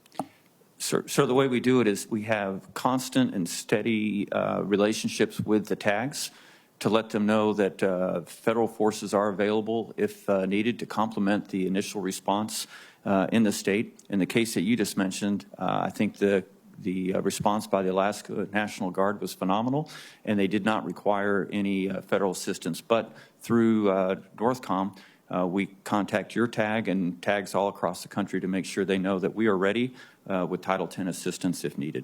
Great. Thank you. Thank you. Thank you, Mr. Chairman. Senator Peters, you are recognized. Thank you. Thank you, gentlemen. Thank you for being here and your testimony. Just wanted to put out, first off, I think we all agree here, and everybody in this room, is that keeping the American public safe and fighting crime and making sure folks feel secure in their communities is absolutely fundamental to government. I would say it's probably the primary role of government is to keep people safe, first and foremost, so that we all agree. But then the second question is, how do we do that in the most effective way? How do we actually reduce crime? How do we make sure people are safe, and how do we spend scarce taxpayer money as wisely as possible? That's how I approach problems. So I had my Homeland Security staff, who I'm serve as ranking member, kind of look at the cost, and based on information we've gotten from the administration, National Guard deployments to American cities by this administration have cost taxpayers a little over $410 million so far, with the stated mission of restoring law and order and reducing crime. The federal government, however, as I think you know, already has some really effective ways of bolstering public safety now, such as the Department of Justice COPS hiring program, which puts highly trained, professional, full-time police officers in the community, helping those communities in particular that need additional law enforcement help. It funds local agencies to hire career law enforcement officers. Last year, in fact, the COPS program funded the hiring and training of 1,193 fully trained professional police officers nationwide at a cost of $157 million. So if we just do a bit of back-of-the-napkin math, the $410 million spent over the past 4 months of Guard deployments, if annualized, we would be able to hire 9,366 local trained police officers who know their communities, have local trust, and are often part of the community. They live there as well. So, Mr. DeLivson, given these numbers, do you agree that spending these funds on career law enforcement officers would be much more effective use of taxpayer money than a temporary employment of National Guard folks? Senator, thank you for the question. And you make a great point as far as the difference in cost, but I would counter that by saying in exigent circumstances where we need to move fast, where things are not standard or normal, the National Guard is the response force that needs to be utilized in those situations. We look at Los Angeles and the rioting that was occurring out there. President Trump had to take action in that situation and mobilize the National Guard to help our partners in federal law enforcement respond to the vicious attacks that were happening on those officials. And so in those scenarios, it makes a lot more sense for National Guardsmen to deploy. Additionally, in areas where we are able to work with state governments, such as the state of Tennessee, we've been able to help dramatically reduce the overall crime rates in that city. And we are constantly reassessing the situation on the ground. If we are able to get crime rates down, where local law enforcement can handle these issues once again without additional federal support, there's nothing more that we'd like to do than to end these deployments. But with normalization of criminal activity, the president has jumped at this opportunity and led to make sure that we are a nation of law and order. Well, let me reiterate. If you talked about putting those troops in the short run, that governors and mayors who actually are on the ground, those are their cities, those are their folks, didn't believe that support was necessary, that it, in effect, it only increased tensions in those communities. That's not a long-term solution, and we should probably be immediately deploying things like COPS grants to help folks. In fact, just which I thought was interesting in how this is so inefficient, In response to written questions from my staff, the D.C. National Guard confirmed that 38 of their service members, who are Metropolitan Police Department officers, 10 of them were called up for the, or I should say, 38 of them are service members. 10 of them are supporting D.C. Safe, Beautiful Task Force and are not serving their day jobs as police officers. So they've been basically taken off the streets as D.C. trained police officers, and they're doing things like painting fences, picking up trash with the D.C. National Guard. Why would you take trained police officers off the street in Washington, D.C., call them up for the Guard and say, now you can help beautify the city instead of being on the street fighting crime? Does that make any sense?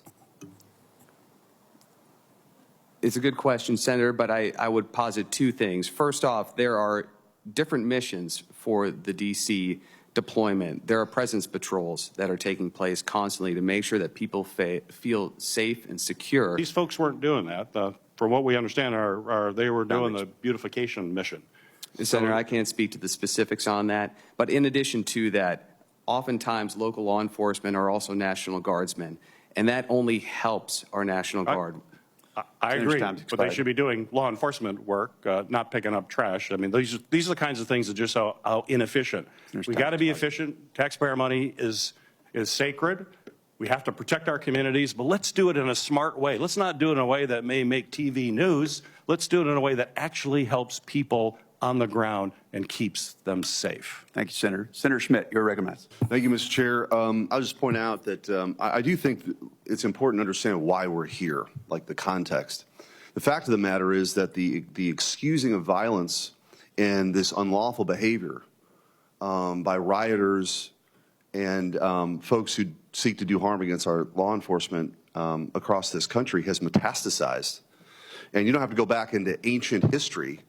You look in the summer of love of 2020, when Democrat mayors and Democrat governors sat idly by while bricks were dropped off when the sun went down and buildings burned.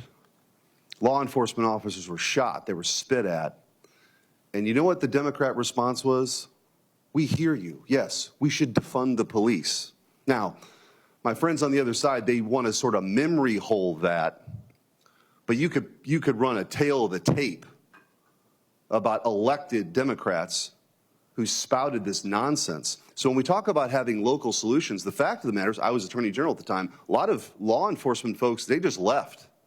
Police officers took early retirement. So you're not going to just magically create this group of local law enforcement folks to take on violent crime. I think the pendulum is starting to swing back. But I want to talk about sort of two different scenarios. You've got sort of the D.C. scenario, then you have the L.A. sort of Portland scenario, where Antifa in particular, which has now thankfully been designated not only as a domestic terrorist organization, but a foreign terrorist organization because of their tactics.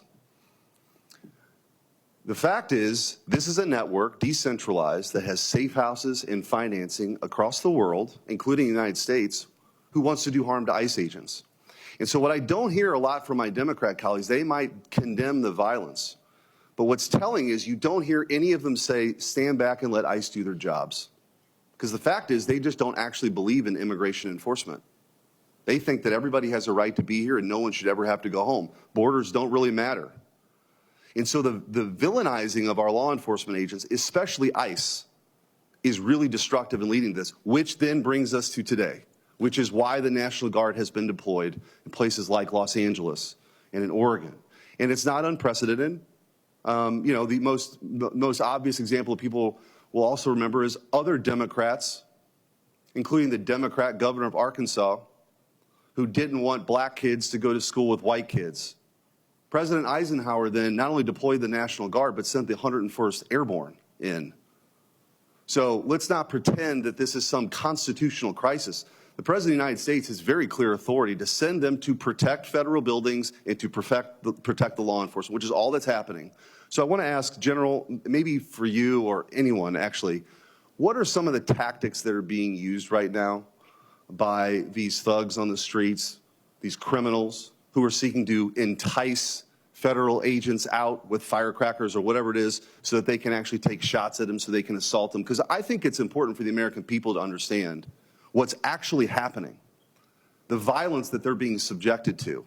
I mean, we just saw yesterday a National Guardsman being harassed by some clown on the street for doing his job protecting people. So what are some of the tactics that are being used that are really dangerous for law enforcement right now?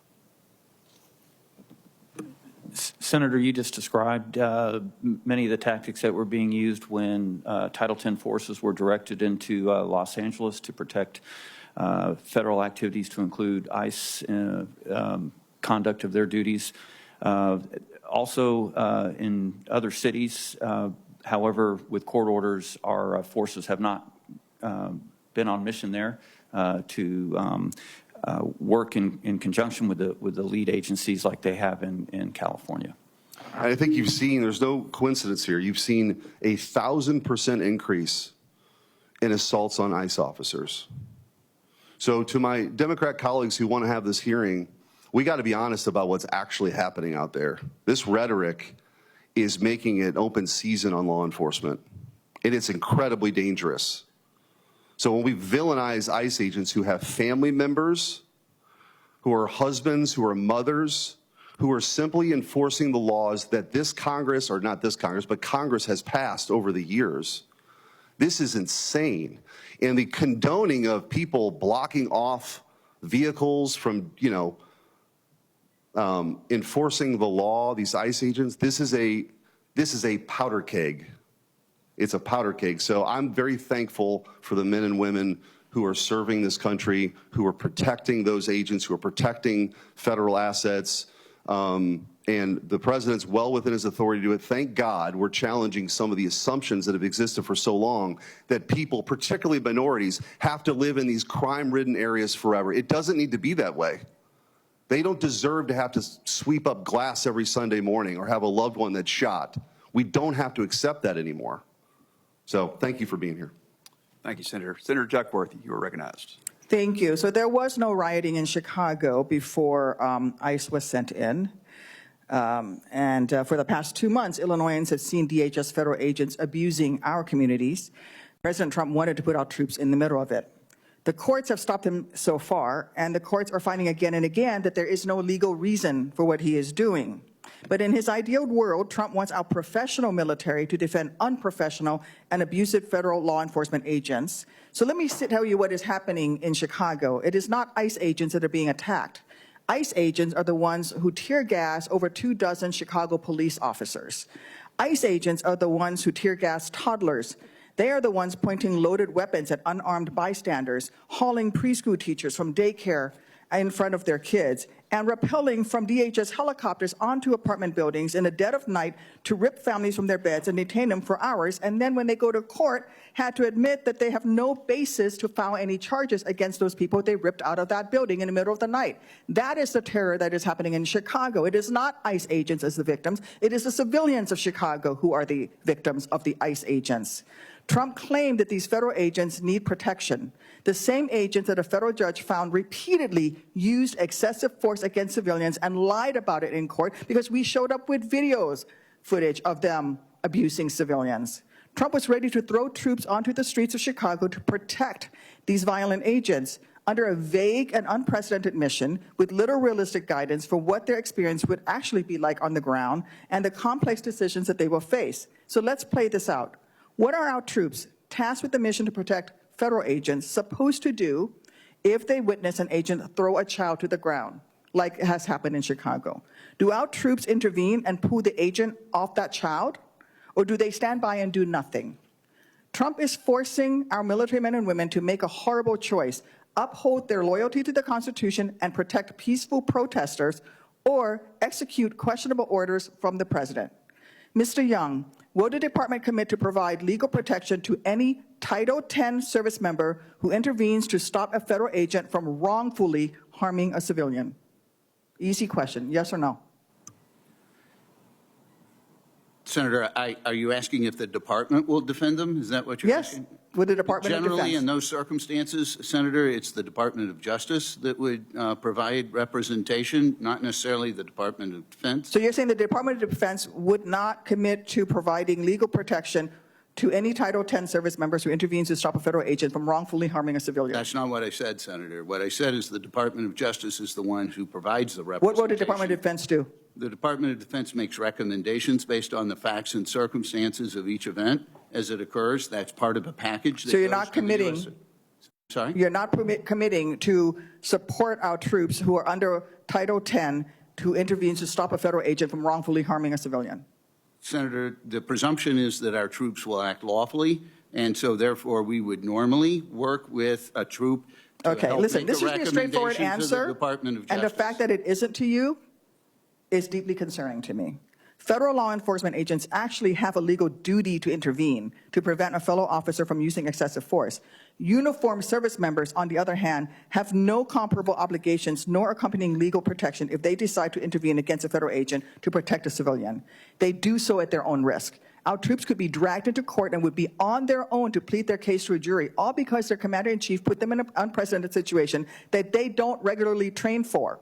And if that service member decides not to intervene, what will Americans think when they see someone in uniform who they were taught served and protected them, standing by as a child is harmed by one of Trump's abusive DHS agents, as has happened in Chicago? I fear the day when Americans stop thanking our troops for their service because they're afraid of our troops. We know that this administration is trying to borrow the respected image of the military. Across the country, we've seen DHS agents dressing in camouflage and wielding military-style weapons. They're making it hard for Americans to tell the difference between abusive federal agents and professional troops. General Guyot, what guidance or assurances have you received from DHS or DOD about distinguishing DHS personnel from the military when they're operating in close proximity to one another? And what are you prepared to do to help make that distinction? Senator, I have not received any guidance or direction to do anything within my authority, though. I can order distinguishing markings on a uniform or, for instance, replace the name with the last letter or the first letter of the last name and a numerical designator to ensure that we're protecting the military members and we're able to distinguish them from others. If we fail to draw a bright line between our highly trained troops and lawless federal agents, who, by the way, shot a priest in the head with purple ball after he prayed for them, and they were up on a 3-story building, he raised his hand, prayed for them, turned around, and then they shot him in the head. There was no riot there. He was praying for them. If we fail to draw a bright line between our highly trained troops and lawless federal agents, I fear our public's trust in our military may never recover. Thank you, Senator. You're back. Recognize myself for 5 minutes. And thank you all for being here today, and thank you for your willingness to serve our country. I just want to highlight how important it is for Americans to know that that we are looking after them and that we've got their back. You know, deploying National Guard, it would not be necessary, and I think you pointed this out, but it would not be necessary if state and local officials were helping get criminal, illegal aliens and violent repeat offenders off the streets. But the problem had metastasized and President Trump needed to step in. So thank you all for what you're doing. You know, my colleagues across the aisle, they like to talk about the importance of the rule of law, but unfortunately not when it comes to enforcing immigration or criminal law. So I think we should be thankful each and every day for our men and women in uniform who put themselves in harm's way to keep Americans safe. You know, some elected Democrats have even made the dangerous claim that it was the National Guard's very presence that led to the murder of Specialist Sarah Beckstrom and the wounding of Staff Sergeant Andrew Wolfe. I think that's really irresponsible. So let's be clear. A deranged terrorist targeted members of our military who were simply carrying out their mission to keep Americans safe. And they weren't attacked because of President Trump or Operation Make D.C. Safe and Beautiful or anything that service members themselves had done. You know, we mourn Sarah, Specialist Beckstrom's loss, and we pray for the healing of Staff Sergeant Wolfe. And I want to thank the West Virginia National Guard for their service to our country. And it's really special to me. My wife's family is from West Virginia. My wife's from West Virginia and from Berkeley County, home of Martinsburg.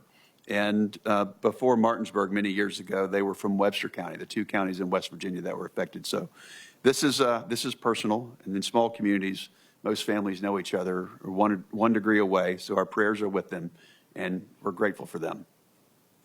Let me read off a few statistics from the D.C. Deployment here. The National Guard has rendered medical assistance 136 times here in D.C. They found 12 lost children. They've stopped 86 physical alterations. They've administered Narcan 27 times. 27 times a service member has given life-saving treatment to prevent an opioid overdose. I don't know how anyone can actually be against this assistance to local law enforcement. You know, maybe it's the same way the left has now become the pro-cartel, pro-drug boat party. I don't get it. I mean, these are my friends over there. I don't understand it. But my only question for you, Mr. Ditlevson, is I know that crime has gone down here in D.C., objectively, as well as in Memphis. Can you talk about the differences compared to deployments in other cities, and what's driving the factor what's the driving factor in bringing the crime down? What are you all doing to bring crime down? And are there approaches from local law enforcement that you've noticed that have really helped bring about some favorable outcomes? Senator, thank you for the question. The distinguishing difference in those two situations versus the other deployments is the willingness of governors to step up and ask for help from the federal government. That Title 32 status allows National Guardsmen to do much more than they would be in a Title 10 status in a strictly defensive posture, protecting federal law enforcement, federal property. And it's important to note because in the cases of Oregon and Illinois, Secretary Hegseth offered Governor Kotek and Governor Pritzker, respectively, the support of the federal government to help fund a Title 32 deployment in Portland and Chicago, and that offer was rejected by those governors.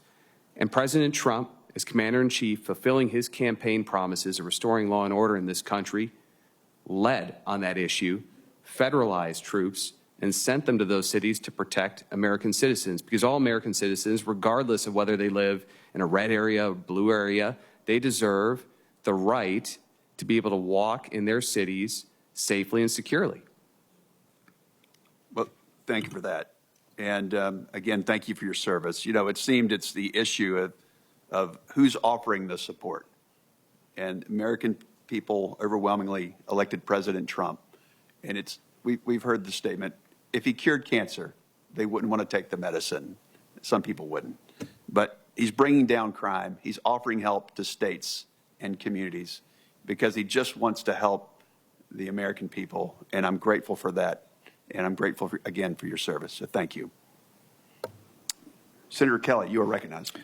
Thank you, Mr. Chairman. I want to also express my condolences to Sarah Beckstrom's family and to the family, and also to Andrew Wolfe. I understand, personally how, hard it is to recover from those kind of injuries. And to my good friend, Senator Budd across the aisle, I don't think there's nobody on this committee that is pro-cartel and pro-drug boat, or in this Congress. General Guillot, Americans deserve to feel safe in their communities. As the son of two cops, I understand the sacrifice and the hard work it takes to do that job. That's why I know we've got to do more to support law enforcement, especially local law enforcement, those professionals who do that difficult job every single day. I also recognize that not every challenge faced in our cities should default to a military response. On September 30th, President Trump addressed military leadership, both senior officers, admirals and generals, and senior enlisted at Quantico about the deployments of National Guard to U.S. cities. And at that address, he said, and I quote, "I told Pete we should use some of these dangerous cities as training grounds for our military National Guard," unquote. So, General Guillot, is there an established DOD policy that authorizes using civilian communities as training grounds? and American citizens as training tools? No, Senator, there is not. Is there any precedent in DoD history for conducting combat-oriented training in American communities? No, Senator. And have you been consulted at all about using any specific cities for training? Senator, I have not been consulted nor directed to use any American cities for training. And has any federal official asked you to plan training operations in U.S. cities? No, sir, not training. And has NORTHCOM ever designated an American city as a training ground? No, sir. Thank you for that. If U.S. cities are training grounds, so based on what the President had said and indicated he wanted the Secretary of Defense to consider doing, then how are the service members in this scenario expected to perceive the civilian population in that environment?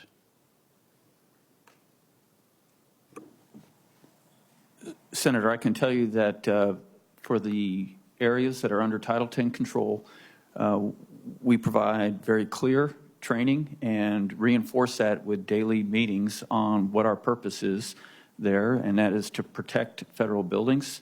It is not for any other function. But if you carried out the President's objective of using a city for training, does this imply that civilians could be used as potential adversaries? Senator, I'm very confident that that is not a factor within my chain of command because of the very clear guidance and direction that we give on what the mission is and what our proper response to any activities there, which includes de-escalation as the first step in the standing rules for the use of force. So what do you think the President meant by that statement? Sir, I haven't thought into what he might have meant. I listened to it at the time, and since then have only gone on what has been directly tasked to us and then what my authorities and responsibilities are. Would it ever be okay to regard U.S. citizens as adversaries or enemies?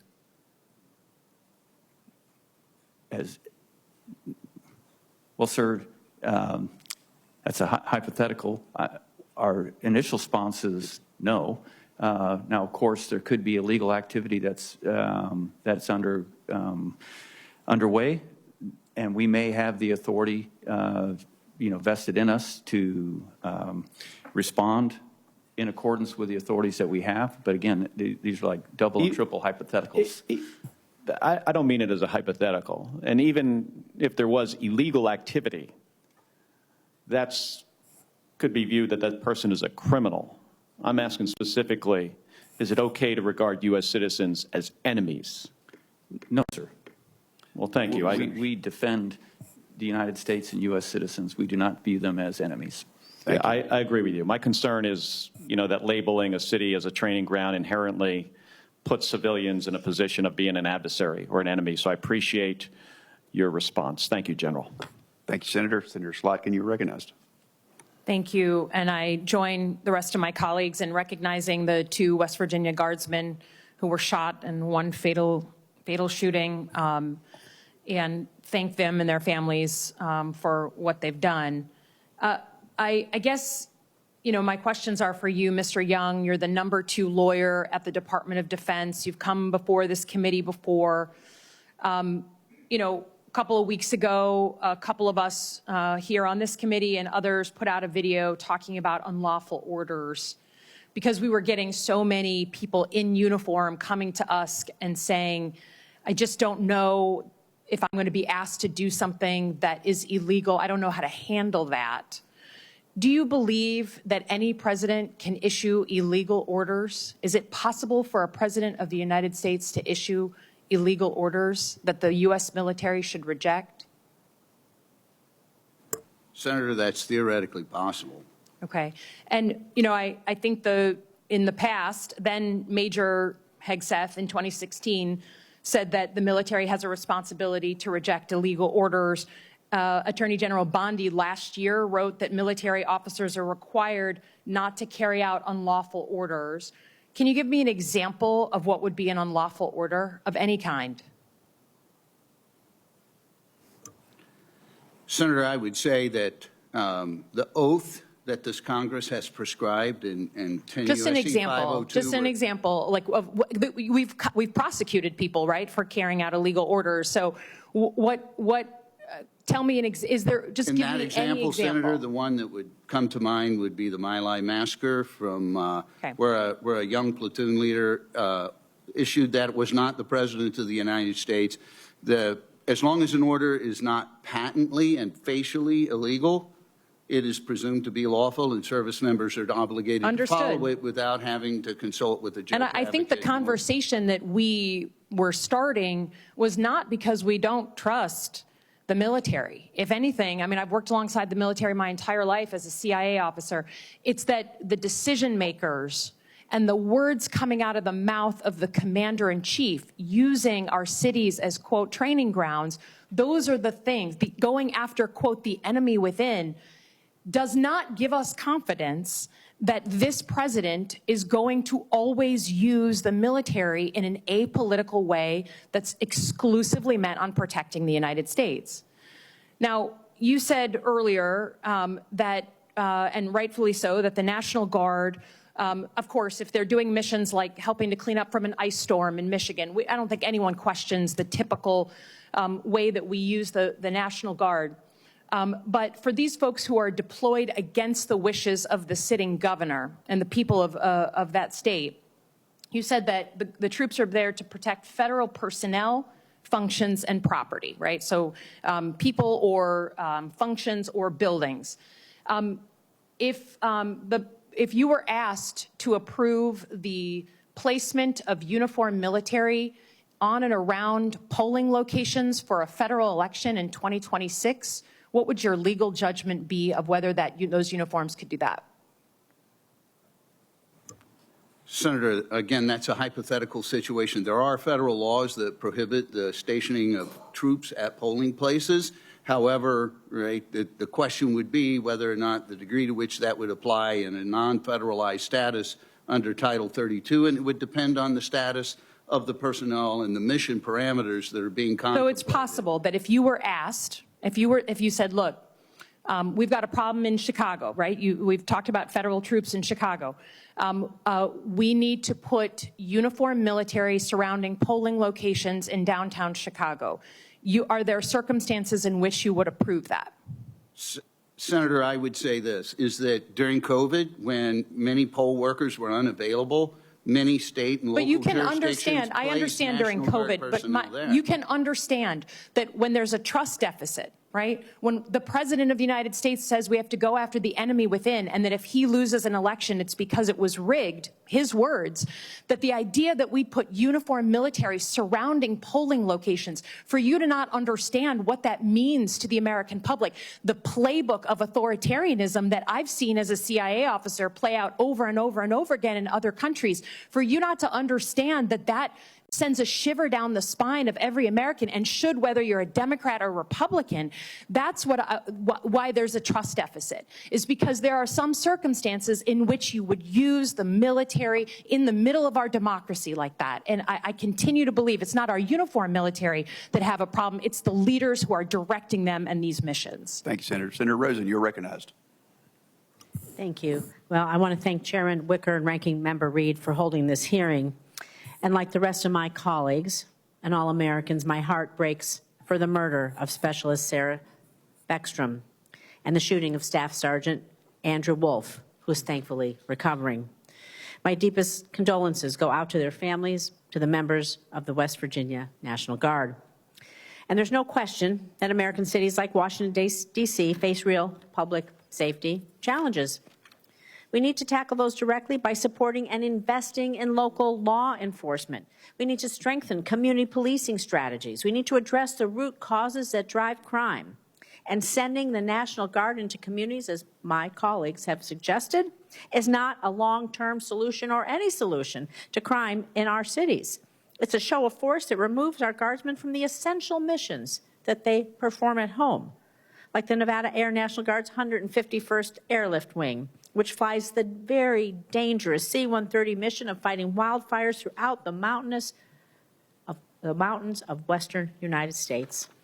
It also unfairly erodes the National Guard's standing with the American people.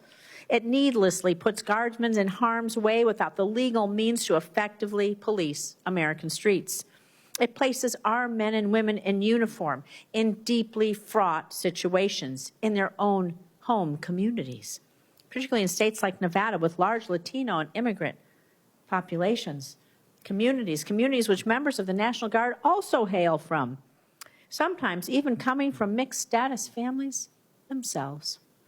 Deploying guardsmen along ICE raises real concerns about trust and community safety. We cannot ask our guardsmen to shoulder missions that strain their relationship with the communities that they proudly serve.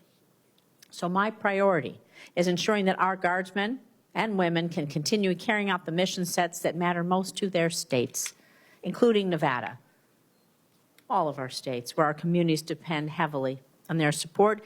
That's why I want to understand exactly what guardsmen across from the United States are being pulled from, and whether the department has taken steps to mitigate the strain these deployments impose back home.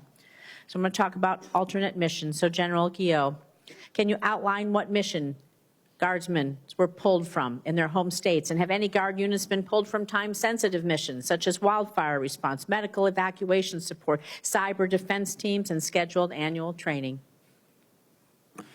Senator, the guard units that were activated to federal status in support of operations in California, Oregon, and Chicago were selected by the tags of those states when we presented the tasking to them. The units that were actually selected to fill those roles were selected by the So you're saying tags. there was an option given to what states would be deployed, and those tags are the ones who made the decision? That's what you just said. No, what I said is once the task came to that state, we consulted with the tags to determine who in that state would fill the tasking. So did you provide any backfill support to the governors of these affected states or those home state missions that are going unmet? No, ma'am. No backfill support. No, we don't have forces to provide backfill, ma'am. We were tasked to fill. The states were tasked with the order, and then what I'm explaining is that we worked with the tags to make sure they picked the best units for that mission from within their state. Have the governors of these states raised concerns about losing their personnel during peak operational periods? And if so, can you share with us those concerns? Ma'am, I have not received any concerns. Okay. Mr. Divelson, can you walk us through how the department weighed federal deployment demands against state-level mission requirements before deciding to move these personnel, please? Absolutely, Senator. In the department, as the coordinating lead for these particular mobilizations, we consult with the National Guard Bureau, the Joint Staff, we speak with OGC, we speak with the Comptroller, and we make sure that we are balancing all of those different needs to provide the best advice to the Secretary on how these troops are mobilized. Thank you. So I have just a few seconds left. So General, I'm going to go back to you. I want to know, from your perspective, are guardsmen being placed in situations where they're working in close proximity to ICE or otherwise involved in sensitive community interactions, and what guidance has been given to avoid eroding trust in diverse communities, as my esteemed colleague deferred to? And what is the division of mission responsibilities between DOD and ICE? Thank you. Senator, the difference between the duties of ICE and the Title X forces is extreme. The Title X forces are only there to protect the federal facilities. Sometimes it's an ICE building, but in other cases it's Los Angeles. It is not. It's a federal building.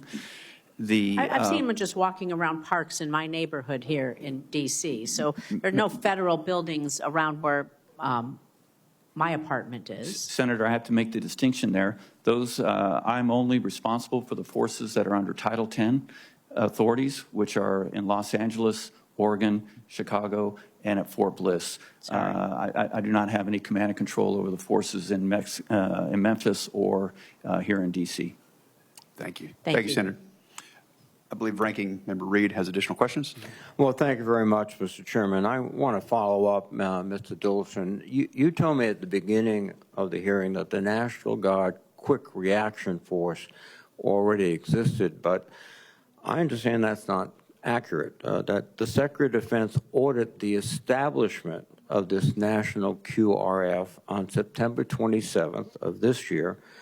Not only that, he ordered that they be trained for specifically, and I quote, civil disturbance and law enforcement missions, and to be available for immediate nationwide deployment, ready to deploy within 8 hours, 12 hours, and 24 hours notice with weapons. Can you clarify your earlier answer? Mr. Ranking Member, thank you for the opportunity to clarify the statement from before. The Secretary ordered the establishment of a new unit. You are correct in that. However, it is an old unit that will be repurposed to create that new unit. The National Guard Bureau refers to that as the HERF-DERF, Homeland Response Force and Domestic Response Force. And so we are repurposing something that already exists to create that newly established unit. Now, the Secretary explicitly directed this QRF to be used for law enforcement. How would that be allowable under Posse Comitatus and the Title 10 authorities? Senator, if I may, that is probably in the legal lane, and I have some background on the way in which these forces have been used historically and mustered within the states, having been the General Counsel of the National Guard Bureau. Many states, every state generally, will have an element of their force that they identify to be on a more ready recall notice. And so some states that may be 50 people, some states it's 700 people. Those forces are the ones that will be able to muster to their location quickly. And technically when they come in that status, sir, they would be non-federalized, and therefore the Posse Comitatus Act would not apply to them. So you're saying that these forces would not be mobilized on a Title 10 mission? Senator, what I'm saying is that if needed, the primary usage of these will be domestic within the state itself. They could also be used in other states if another state requested under what is called an emergency management compact request. It's called the EMAC, where one state requests another state to assist them in an emergency. They may be used in a non-federalized status. They would also be trained and ready in the event that they needed to be mobilized for a Title 10 purpose. That's a potential, sir. Why are they being trained for law enforcement? Well, sir, historically, after the events of Kent State back in the 70s, the Army and its wanted to make sure that all National Guard personnel received training in domestic law enforcement and civil disturbance operations. And so that's been a longstanding requirement for military forces, Senator. General, do you train the National Guard or urge them to train in law enforcement activities other than military police activities? Senator, when they come to Title 10 status, we do not train them for law enforcement. We train them in the federal protection mission and with the standing rules for the use of force. So the Secretary's order contradicts the current practice, which Title 10 personnel are not trained for law enforcement. Sir, as I understand it, these National Guard members would be trained to do law enforcement activities if they are employed in their state active duty or in their Title 32 role, well knowing that if they're put in Title 10 role, that we would we would make it very clear that they are not allowed to execute any of those authorities, those activities that they've been trained to while they're conducting Title X missions. Could you just clarify under Title 32, what role would a state governor or have? They would be under the state governor's control. So in Title 32 status, sir. Title 2. So you would have to have the permission of the state governor to deploy these quick reaction forces in a law enforcement capacity under Title 32. Yes, sir. And by that distinction, I would not be deploying them. They would not be under my command and control. Well, it's interesting that we now have a small group in the National Guard that are being trained not only in civil servants but in law enforcement that are being deployed, that will be able to deploy within 8 hours, some of them, with weapons. So you're telling me, though, Mr. Young, that the Secretary of Defense could not, or the President, could not deploy them in a law enforcement capacity unless the governor agreed. Is that correct? Sir, I would no, that's not necessarily correct, right? The authority under which the President can mobilize National Guard personnel to be able to perform federal law enforcement functions and to enforce the law is technically 12406, which does not require the consent of the governor. One last piece, Senator, that may be helpful is that this training and this construct of having a readily mobilized and well-trained cadre of National Guard personnel who are well-trained with interacting with the civilian populace is nothing new. We did it in 2020 when we had 40,000 National Guard personnel in the streets all over the country. There was a similar quick reaction force. It was stood up. We used it essentially from July of 2020 through approximately January of 2021. And that was for law enforcement? Senator, they were trained for law, is my understanding, but that's 5 years ago, and I don't have the documents in front of me. That was and the cause of that deployment was what, Mr. Young? What prompted that deployment? Well, Senator, there were, I don't know that any of them were deployed. The need for them to be deployable was that there were protests going on around in every major city, and we had at that time 40,000 National Guard personnel deployed, and when they were deploying, it was federal officials were reticent to use active component troops, and they only wanted to use military National Guard personnel who had military police training, and there's only so many of them.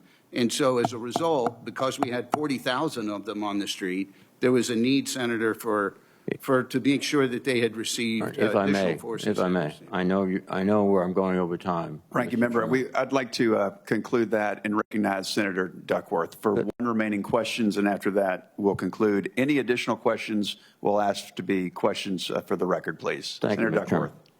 Yes, thank you. So let me clarify. Mr. Dorfelson, can you commit right now that the mission of any deployment of active duty or National Guard troops domestically will never expand beyond the protection of federal buildings and federal law enforcement agents? Because in Illinois, you have Texas National Guardsmen deployed to Illinois against our governor's wishes. So if following up on the previous conversation that they would never be allowed to do law enforcement under Title X, are we saying that there will never be a time in the future where Texas National Guardsmen will be sent to Illinois to do law enforcement? I'm confused as to how this is going to happen. So will National Guard troops domestically ever be told to carry out a mission beyond protection of federal buildings and federal law enforcement agents in any state, such as has happened in Illinois, where Texas National Guardsmen were sent to Illinois, forced down our throats? Yeah.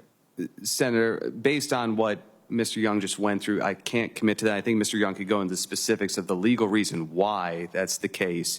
But in the Title X status, as a federal troop, the President has the authority to move them into another state, such as the where they will, then you're saying that you can't commit that those troops under Title X orders, you're not committing, right now, let me put, for the record, everybody in this room hears you, you are not committing that National Guardsmen will not be moved under Title X status into a different state to perform law enforcement functions, to do a mission beyond protection of federal property Senator protection Duckworth, of we federal understand troops. you have many more questions. Any additional questions would be questions for the record if the witnesses would. Can you let him please answer? give the best answer, please. Senator Duckworth, for that question, these troops are deployed in the 12406 status, protecting federal buildings and property. I respect the president's decision space on this one. Is something that we would evaluate in the building if we receive the order.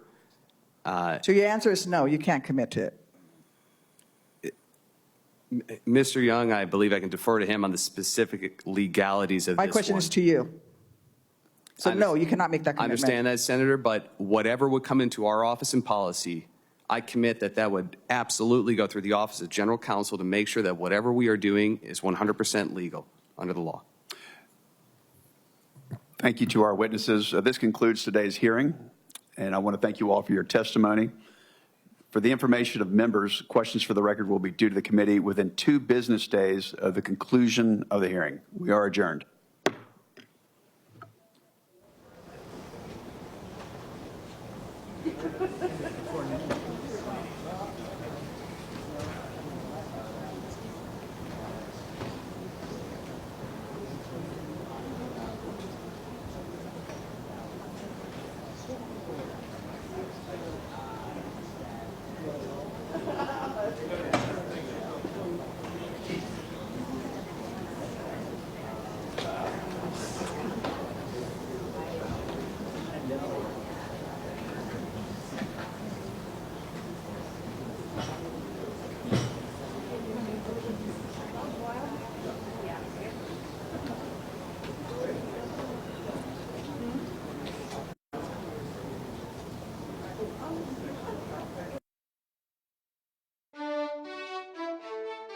C-SPAN's Washington Journal, our live forum inviting you to